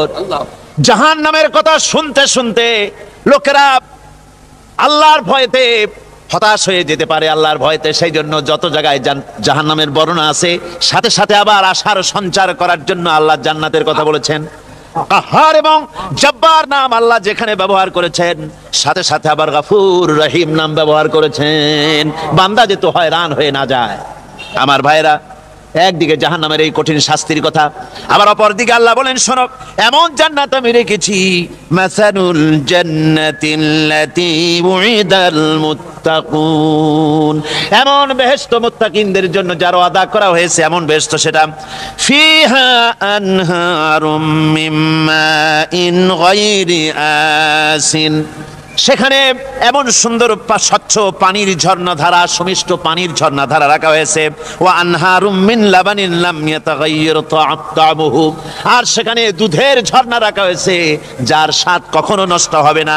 ওয়া আনহারুম মিন খামরিন লাজ্জাতান লিশ-শারিবিন, আর রাখা হয়েছে পানীয়ের ঝর্ণাধারা যা পানকারীদের জন্য অত্যন্ত সুন্দর হবে, খুবই সুস্বাদু হবে। আর রাখা হয়েছে ওয়া আনহারুম মিন আসালিম মুসাফফা, পরিষ্কার পরিচ্ছন্ন সুস্বাদু মধুর ঝর্ণা। জোরে বলেন সুবহানাল্লাহ। ওয়া সাকাহুম রাব্বুহুম শারাবান তাহুরা, জান্নাতের ভিতরে তোমাদেরকে পান করানো হবে শারাবান তাহুরা, পবিত্র পানীয়। তাহের এবং তাহুর দুটি কথা। তাহের বলা হয় সেই জিনিসকে যা নিজে পাক, আর একজনকে পাক করতে পারে না, যেমন মধু, যেমন তেল, যেমন দুধ নিজে পাক, কিন্তু দুধ দিয়ে যদি কেউ গোসল করে, দুধ দিয়ে যদি কেউ উজু করে, ও নিজে পাক কিন্তু আপনাকেও পাক করতে পারবে না। এটার নাম হচ্ছে তাহের। আর তাহুর বলা হয় সেই জিনিসকে যে নিজেও পাক এবং অন্যকেও পাক করে দিতে পারে, যেমন পানি নিজে পাক, ওটার দ্বারা উজু করলে, গোসল করলে সেও কি হবে? পাক হয়ে যাবে। আল্লাহ তাই বলেন জান্নাতের ভিতরে ওয়া সাকাহুম রাব্বুহুম শারাবান তাহুরা, জান্নাতের ভিতরে শরাবে তাহুর পান করানো হবে। ওই শরাবটা নিজেই পাক, আর যে পান করবে তাকে আরো পরিচ্ছন্ন পবিত্র করে দেবে। জোরে বলেন সুবহানাল্লাহ। সেই শরাব হবে এমন, খিতামুহু মিস্ক, যার মুখগুলি সুন্দর করে সুগন্ধ জিনিস দিয়ে, সুগন্ধি দিয়ে, মিস্ক দিয়ে আটকানো রয়েছে। তারপরে কি? ওয়াফি যালিকা ফালিয়াতানাফাসিল মুতানাফিসুন, এবার এই শরাব পান করার জন্য, এই পবিত্র পানীয় পান করার জন্য প্রতিযোগিতা করো। কে তোমরা প্রতিযোগিতা করে তার কাছে যেতে পারো? কিয়ামতের দিন আল্লাহ পাক জান্নাতে এই জিনিস পান করাবেন, আর ওই পাগলেরা কয় মদ খাওয়াবে। জোরে কান নাউজুবিল্লাহ। যার অভ্যাস। খুব বিনীতভাবে আকাশ আর জমিনের একচ্ছত্র মালিক, রাজাধিরাজ, সম্রাটের সম্রাট, বিশাল ও বিস্তীর্ণ আকাশের মালিক, আমাদের প্রভু, আমাদের মনিব, আমাদের আল্লাহর কাছে আমরা গোলাম। এই লক্ষ লক্ষ গোলামেরা সব একত্রিত হয়ে মনিবের দরবারে বিনীতভাবে মাথা নিচু করে গোলামীর মতো আমরা সবাই হাত তুলছি, আল্লাহুম্মা আমিন। ربنا ظلمنا أنفسنا وإن لم تغفر لنا وترحمنا لنكونن من الخاسرين ربنا ظلمنا أنفسنا وإن لم تغفر لنا وترحمنا لنكونن من الخاسرين রব্বুল আলামিন 5 দিন ব্যাপী তাফসীরুল কোরআনের আজকের এই সমাপনী দিবসে লক্ষ লক্ষ মুসলমান নরনারী কোরআনে কারীমকে সামনে নিয়ে গুনার বোঝা মাথায় নিয়ে তোমার দরবারে হাত উঁচু করেছি। আয় আল্লাহ তাআলা, এই 5 দিন তোমার কোরআনের কথা বলতে গিয়ে আমি মানুষ কোন জায়গায় যদি আমি ভুল করে থাকি, আল্লাহ তুমি দয়া করে আমাকে মাফ করে দাও। আয় আল্লাহ, কোন ভুল কথা যদি বলে থাকি, তোমার বান্দার বান্দীদের স্মৃতি থেকে তা মিটাইয়া দাও। আয় আল্লাহ, হক কথা যা বলেছি, আয় আল্লাহ তোমার কোরআন হাদিস থেকে যা আলোচনা করেছি, মেহেরবানি করে দরুদ ও সালাম জিকির আজগার যা করেছি, দয়া করে সমস্ত সওয়াবটুকুন জনাবে মুহাম্মদুর রাসূলুল্লাহ সাল্লাল্লাহু আলাইহি ওয়াসাল্লামের রূহ মুবারকে পৌঁছায়া দাও। রব্বুল আলামিন, तमाम পৃথিবীর মাটির নিচে হযরতে আদম থেকে নিয়ে পর্যন্ত সমস্ত নবী, সমস্ত সাহাবী, সমস্ত নবীদের স্ত্রীগণ, আয় আল্লাহ তোমার এই দ্বীনকে প্রতিষ্ঠা করার জন্য যারা শাহাদাত বরণ করলেন, যত মুমিন মুমিনাত সকলের আরোহের উপরে সওয়াব পৌঁছায়া দাও। রব্বুল আলামিন, আমরা যারা হাত তুলেছি এর মধ্য থেকে মা বাপ যাদের দুনিয়া থেকে জরুবের মতো বিদায় হয়ে গেল, আল্লাহ রব্বুল আলামিন, আমাদের আব্বা আর আম্মা দুনিয়া থেকে যাদের জনমের মতো বিদায় হয়ে গেছে, কবরটাকে জান্নাতের টুকরা বানায়া দাও। রব্বুল আলামিন, আমাদের মা বাপের কবরের মধ্যে বেহেশতের বাগান বানায়া দাও। রব্বির হামহুমা কামা রব্বায়ানি সগীরা রব্বির হামহুমা কামা রব্বায়ানি সগীরা। সবাই পড়েন রব্বির হামহুমা কামা রব্বায়ানি সগীরা। আয় আল্লাহ, জনম দুঃখিনী মা, মায়ের কথা কি ভোলা যায়? একটা অক্ষর মা, আর সারা দুনিয়ার মধু ওই মাকে কেন্দ্র করে জড়াই আছে। আমাদের ওই মা যারা দুনিয়া থেকে বিদায় হয়ে গেছে, আল্লাহ কবরে বেহেশত বানাও। আল্লাহ আমাদের মা বাপ যাদের বেঁচে আছে, আল্লাহ তুমি ইমানের সাথে রাখো, সুস্থতার সাথে রাখো, ভালো রাখো, সম্মানের সাথে রাখো। আল্লাহ তুমি দয়া করে আমাদের মা বাপের উপরে তোমার রহমত নাজিল করে দাও। রব্বুল আলামিন, আমাদের দাদা দাদি, নানা নানি, আত্মীয় স্বজন, শ্বশুর শাশুড়ি, মুরব্বিয়ান, ওস্তাদ, পীর মুর্শিদ যার যা মারা গেছে সকলকে মাফ করে দাও। রব্বুল আলামিন, আজকের এই মাহফিলে তোমার বান্দারা শুধু চট্টগ্রাম নয়, সারা দেশ থেকে, এমনকি প্রতিবেশী দেশ থেকেও বড় আশা করে এসেছে। কোরআনের মাহফিলে হাত তুললে দোয়া কবুল হবে এই আশা নিয়ে এসেছে। কত মানুষ যে স্লিপ দিয়েছে, দোয়া চেয়েছে, আল্লাহ তুমি জানো। রব্বুল আলামিন, তুমি একটু দয়া করে চট্টগ্রামের প্যারেড ময়দানের দিকে তাকাও। আয় আল্লাহ, তোমার রহমতের নজর দিয়ে আমাদের দিকে তাকাও। আল্লাহ, আমরা সারা জীবন গুনাহ করেছি, বেয়াদবি করেছি, আল্লাহ তুমি দয়া করে আমাদের জিন্দেগির সমস্ত গুনাহ খাতা মাফ করে দাও। রব্বুল আলামিন, এই মাহফিলের ভিতরে জিনাকার থাকতে পারে, হত্যাকারী থাকতে পারে, সুদখোর থাকতে পারে, ঘুষখোর থাকতে পারে। আয় আল্লাহ, যত গুনাহগারেরা মিলে আমরা হাত তুলেছি, যেমন গুনাহগার আছে তেমন ভালো মানুষও এই মাহফিলে আছে। আয় আল্লাহ, অসম্ভব নয়, এই মাহফিলে তোমার অনেক ওলিরা হাত তুলেছে। আয় আল্লাহ, আলেমে দ্বীনরা হাত তুলেছে, হাফেজে কোরআন হাত তুলেছে, মুরব্বীরা, ওস্তাদরা হাত তুলেছে, কচি কচি মাসুম বেগুনা বাচ্চারা হাত তুলেছে।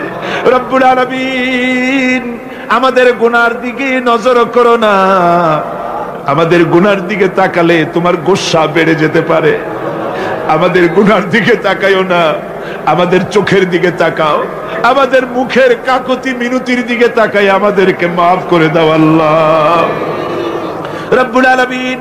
এই মাহফিলে যথেষ্ট যুবকেরা এসেছে আল্লাহ, যুবকেরা বয়সের দোষে গুনাহ করা স্বাভাবিক, যত গুনাহ যুবকেরা করেছে আল্লাহ সমস্ত যুবকদেরকে তুমি মাফ করে দাও রব্বুল আলামিন। আমরা দোয়া করি আজকে বসনিয়ার জন্য, বসনিয়ার মুসলমানদের তুমি ছাড়া দেখার মতো কেউ নাই। আয় আল্লাহ, বসনিয়ার মুসলমানেরা মার খেতে খেতে শেষ হয়ে গেল আল্লাহ, তাদেরকে ধর্ষণ করে মা বোনদের শেষ করে দিল আল্লাহ রব্বুল আলামিন। বসনিয়ায় তোমার গায়বী মদদ নাজিল করে দাও। আয় আল্লাহ, আলজেরিয়ায় তোমার রহমত নাজিল করে দাও।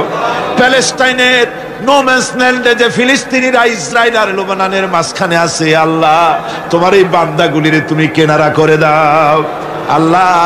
কাশ্মীরের মুসলমানদের উপরে রহমত নাজিল করে দাও রব্বুল আলামিন।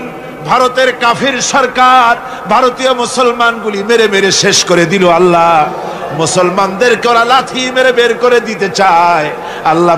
ভারতীয় মুসলমানদের তুমি রক্ষা করো। মুসলমানেরা দুনিয়ায় যত জায়গায় বিপদে আছে মুসিবতে আছে আল্লাহ, সমস্ত মুসলমানদের হামি ও নাসের তুমি হয়ে যাও। আয় আল্লাহ, তোমার দরবারে ফরিয়াদ জানাই, আমাদের ভাই মাওলানা শামসুদ্দিন এই মাহফিলের 14 বছর সভাপতিত্ব করেছে আল্লাহ। টেলিফোনে কথা বলতে গিয়ে আজকে সে কথা বলতে পারে নাই, বাকরুদ্ধ হয়ে এসেছে আল্লাহ। এই লক্ষ লক্ষ মানুষ নিয়ে কোরআন সামনে নিয়ে তোমার দরবারে মাওলানা শামসুদ্দিনের দৃষ্টি শক্তি ভিক্ষা চাই। আয় আল্লাহ, মাওলানা শামসুদ্দিনের চক্ষুর দৃষ্টি শক্তি ভিক্ষা দাও আল্লাহ। আল্লাহ, তুমি তাকে সুস্থ করে আমাদের মাঝে ফিরায় দাও আল্লাহ রব্বুল আলামিন। এই তাফসীরের মাহফিলের ভলেন্টিয়ার যারা সার্ভিস দিয়েছে, রাত নাই দিন নাই তাফসীরের মাহফিলের কাজ করতে করতে সাদা মানুষগুলো কালো হয়ে গেছে রাত জেগে জেগে আল্লাহ।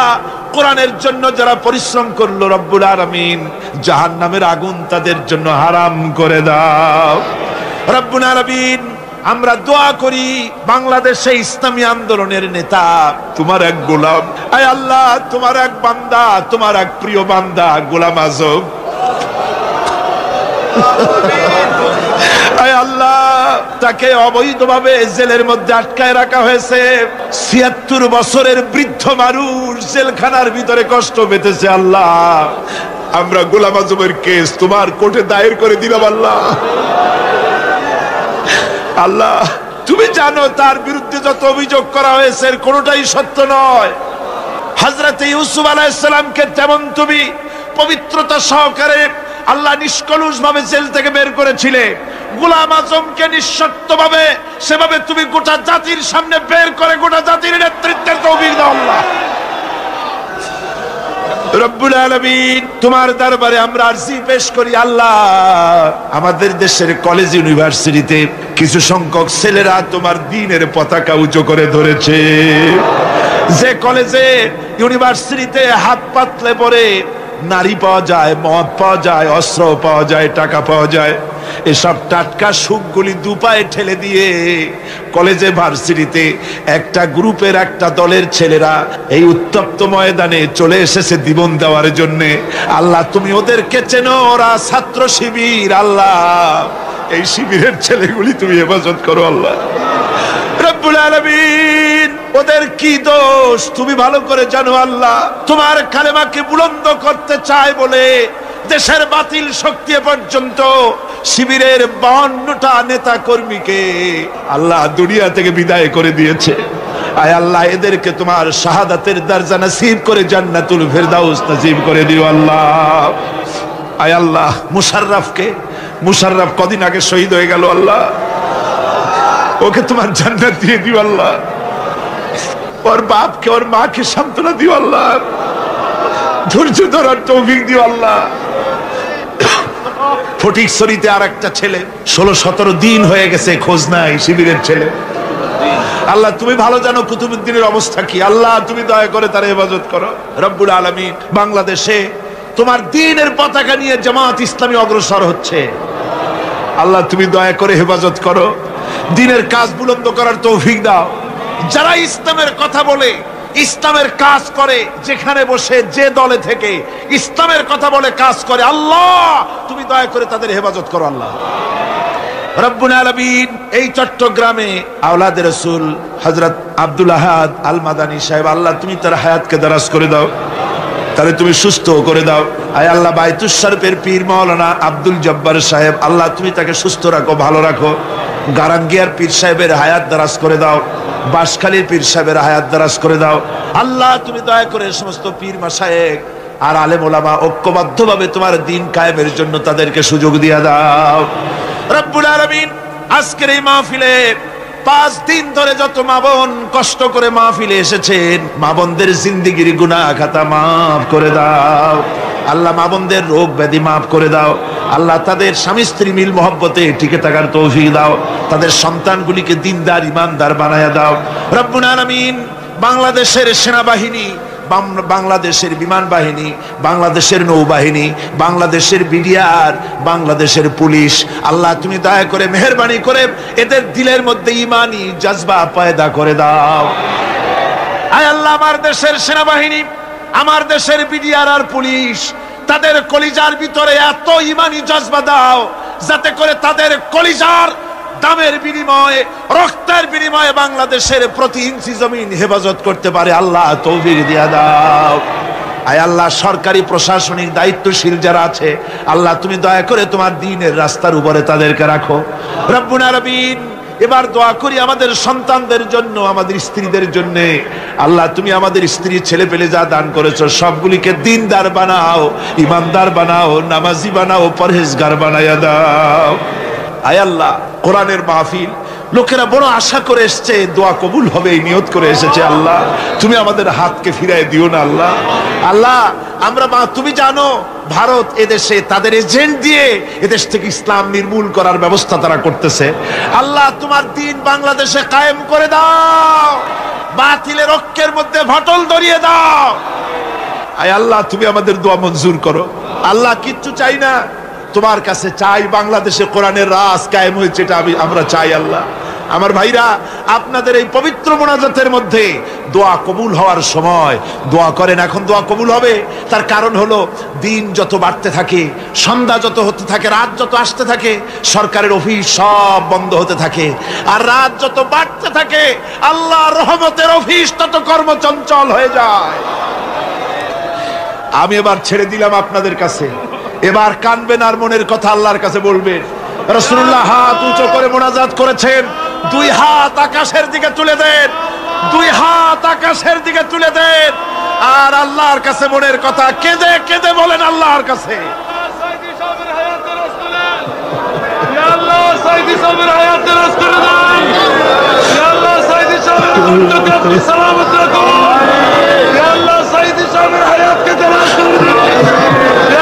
আপনারা যার যার মনের কথা বলেন, মনে মনে যার যে দুঃখ আছে, মনে যার যে কষ্ট আছে, আল্লাহর কাছে চিল্লায় কাঁদেন আর বলেন ইয়া আল্লাহ, ইয়া গফুরুর রহিম।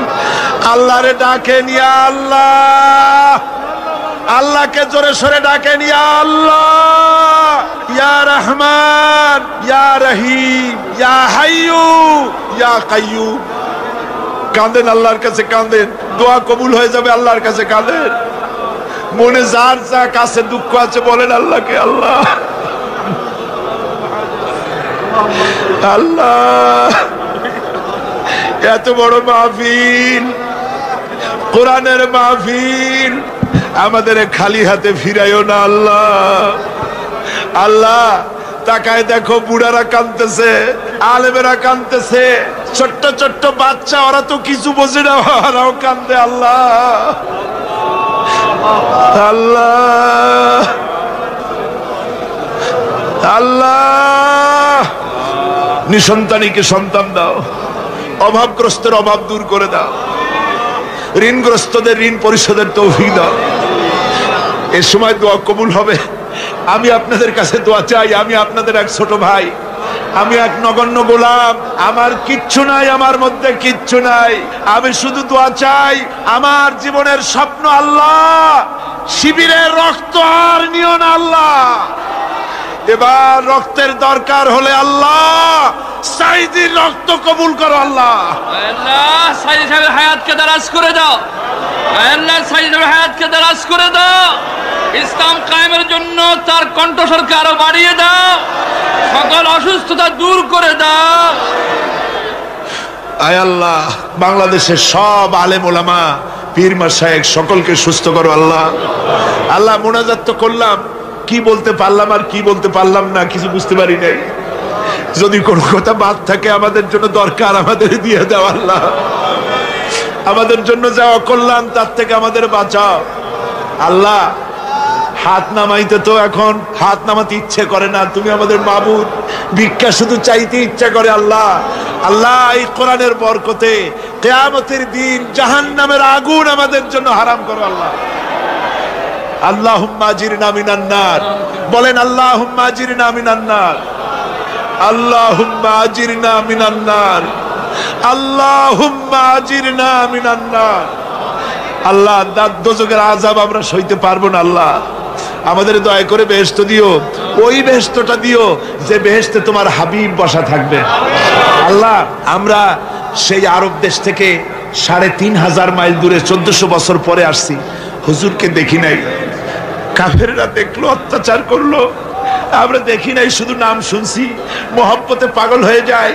আল্লাহ তুমি অন্তত সারা জীবনে একটা রাতে নবীজির সঙ্গে খাবে জিয়ারত নসিব করে দিও আল্লাহ। যারা হজ করতে পারে নাই হজ করার তৌফিক দাও, জীবনে আমাদের বারবার মদিনায় গিয়ে সালাম দেওয়ার তৌফিক দাও, তোমার ঘর জিয়ারতের তৌফিক দাও। হায় আল্লাহ আমরা মরার সময় যেন ঈমান নিয়ে মরতে পারি তৌফিক দিও আল্লাহ। তোমার হাবিব বলেছেন ৩০০০ বছর বসে জাহান্নামের আগুন উত্তপ্ত করা হয়েছে, আমরা কিছুতেই জাহান্নামের আগুন সহ্য করতে পারবো না আল্লাহ।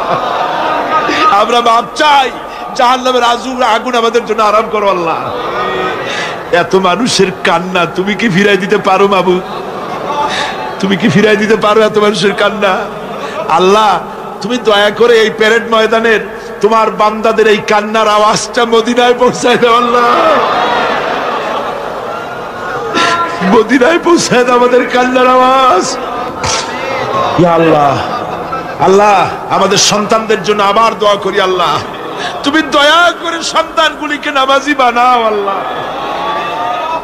আমাদের সন্তানগুলিকে নামাজি বানাও আল্লাহ, দিনদার বানাও, পরেজগার বানাও আল্লাহ। আল্লাহ তুমি ওদের হেদায়েত নসিব করে দাও আল্লাহ। আল্লাহুম্মা রযুকনি শাহাদাতান ফি সাবিলিক, আল্লাহুম্মা রযুকনি শাহাদাতান ফি সাবিলিক, আল্লাহুম্মা রযুকনি শাহাদাতান ফি সাবিলিক। আল্লাহ বাংলাদেশ ইসলামী রাষ্ট্র হয়ে গেছে, এই দৃশ্যটা যেন দেখতে পারি তৌফিক দিও। এই মাহফিলে যারা টাকা দিবে পয়সা দিবে সকলকে কবুল করো আল্লাহ। মাওলানা শামসুদ্দিনের জন্য আবার দোয়া করি আল্লাহ, মাওলানা শামসুদ্দিনের চোখ দুটাকে দয়া করে তুমি ভিক্ষা দিয়ে দিও আল্লাহ। এত লোকের দোয়া তুমি ফিরাই দিও না আল্লাহ। ডাক্তার বলেছে সম্ভাবনা নাই, আমরা ডাক্তারদের কথা বিশ্বাস করি না, আমরা তোমার রহমতে বিশ্বাস করি আল্লাহ, আমরা তোর রহমতে বিশ্বাস করি আল্লাহ। শামসুদ্দিনের চোখ ফিরাই দে আল্লাহ, আল্লাহ চোখ ফিরাই দে আল্লাহ, তুমি দয়া করে দৃষ্টিশক্তি ফিরাই দাও। এই লোকটা তো কোরআনের খেদমত করেছে সারা জীবন আল্লাহ, আল্লাহ আমাদের দোয়া মঞ্জুর করো। আর একজনের কথা মনে পড়ে গেল আল্লাহ এই মুহূর্তে, এই বাংলাদেশে সুদের মতো মায়ের সাথে জিনা করার মতো মারাত্মক গুনাহ থেকে বাঁচাবার জন্য ইসলামী ব্যাংক করার, ইসলামী ব্যাংকিং এর সবচাইতে প্রাণ পুরুষ যার অবদান বেশি, সেই প্রতিষ্ঠাতা চেয়ারম্যান আব্দুর রাজ্জাক লস্কর তোমার মেহমান হয়ে গেছে আল্লাহ, তুমি লস্করকে মাফ করে দিও আল্লাহ। আব্দুর রাজ্জাক লস্করের কবরটাকে বেহেশত বানাই দিও আল্লাহ। আয় আল্লাহ এই চট্টগ্রামের কলেজ কর্তৃপক্ষ এই মাঠ ছেড়ে দিয়েছে, তাদের জন্য তুমি বেহেশত ছেড়ে দিও আল্লাহ। এই কলেজের ছাত্র শিক্ষক সকলকে ইসলামী আন্দোলনের শরীক করতে তৌফিক দিও আল্লাহ। আয় আল্লাহ আমাদের বিশ্ববিদ্যালয়ে সন্ত্রাস হচ্ছে, কলেজে সন্ত্রাস হচ্ছে, সন্ত্রাসীদের জ্বালায় শান্তির প্রিয় লোকেরা চলতে পারে না আল্লাহ। সন্ত্রাসীদের জন্য হেদায়েত কামনা করছি তোমার কাছে আল্লাহ। অস্ত্রধারীদের সন্ত্রাসীদেরকে তুমি হেদায়েত করে দাও, হেদায়েত করে দাও, হেদায়েত করে দাও। তোমার ইলমে যদি জানা থাকে ওরা হেদায়েত হবে না, তাহলে হামান, নমরুদ, সাদ্দাতকে যেভাবে ধ্বংস করেছো, সন্ত্রাসীদেরকে বাংলার মাটি থেকে নিশ্চিহ্ন করে দাও। আল্লাহ, ইয়া আল্লাহ,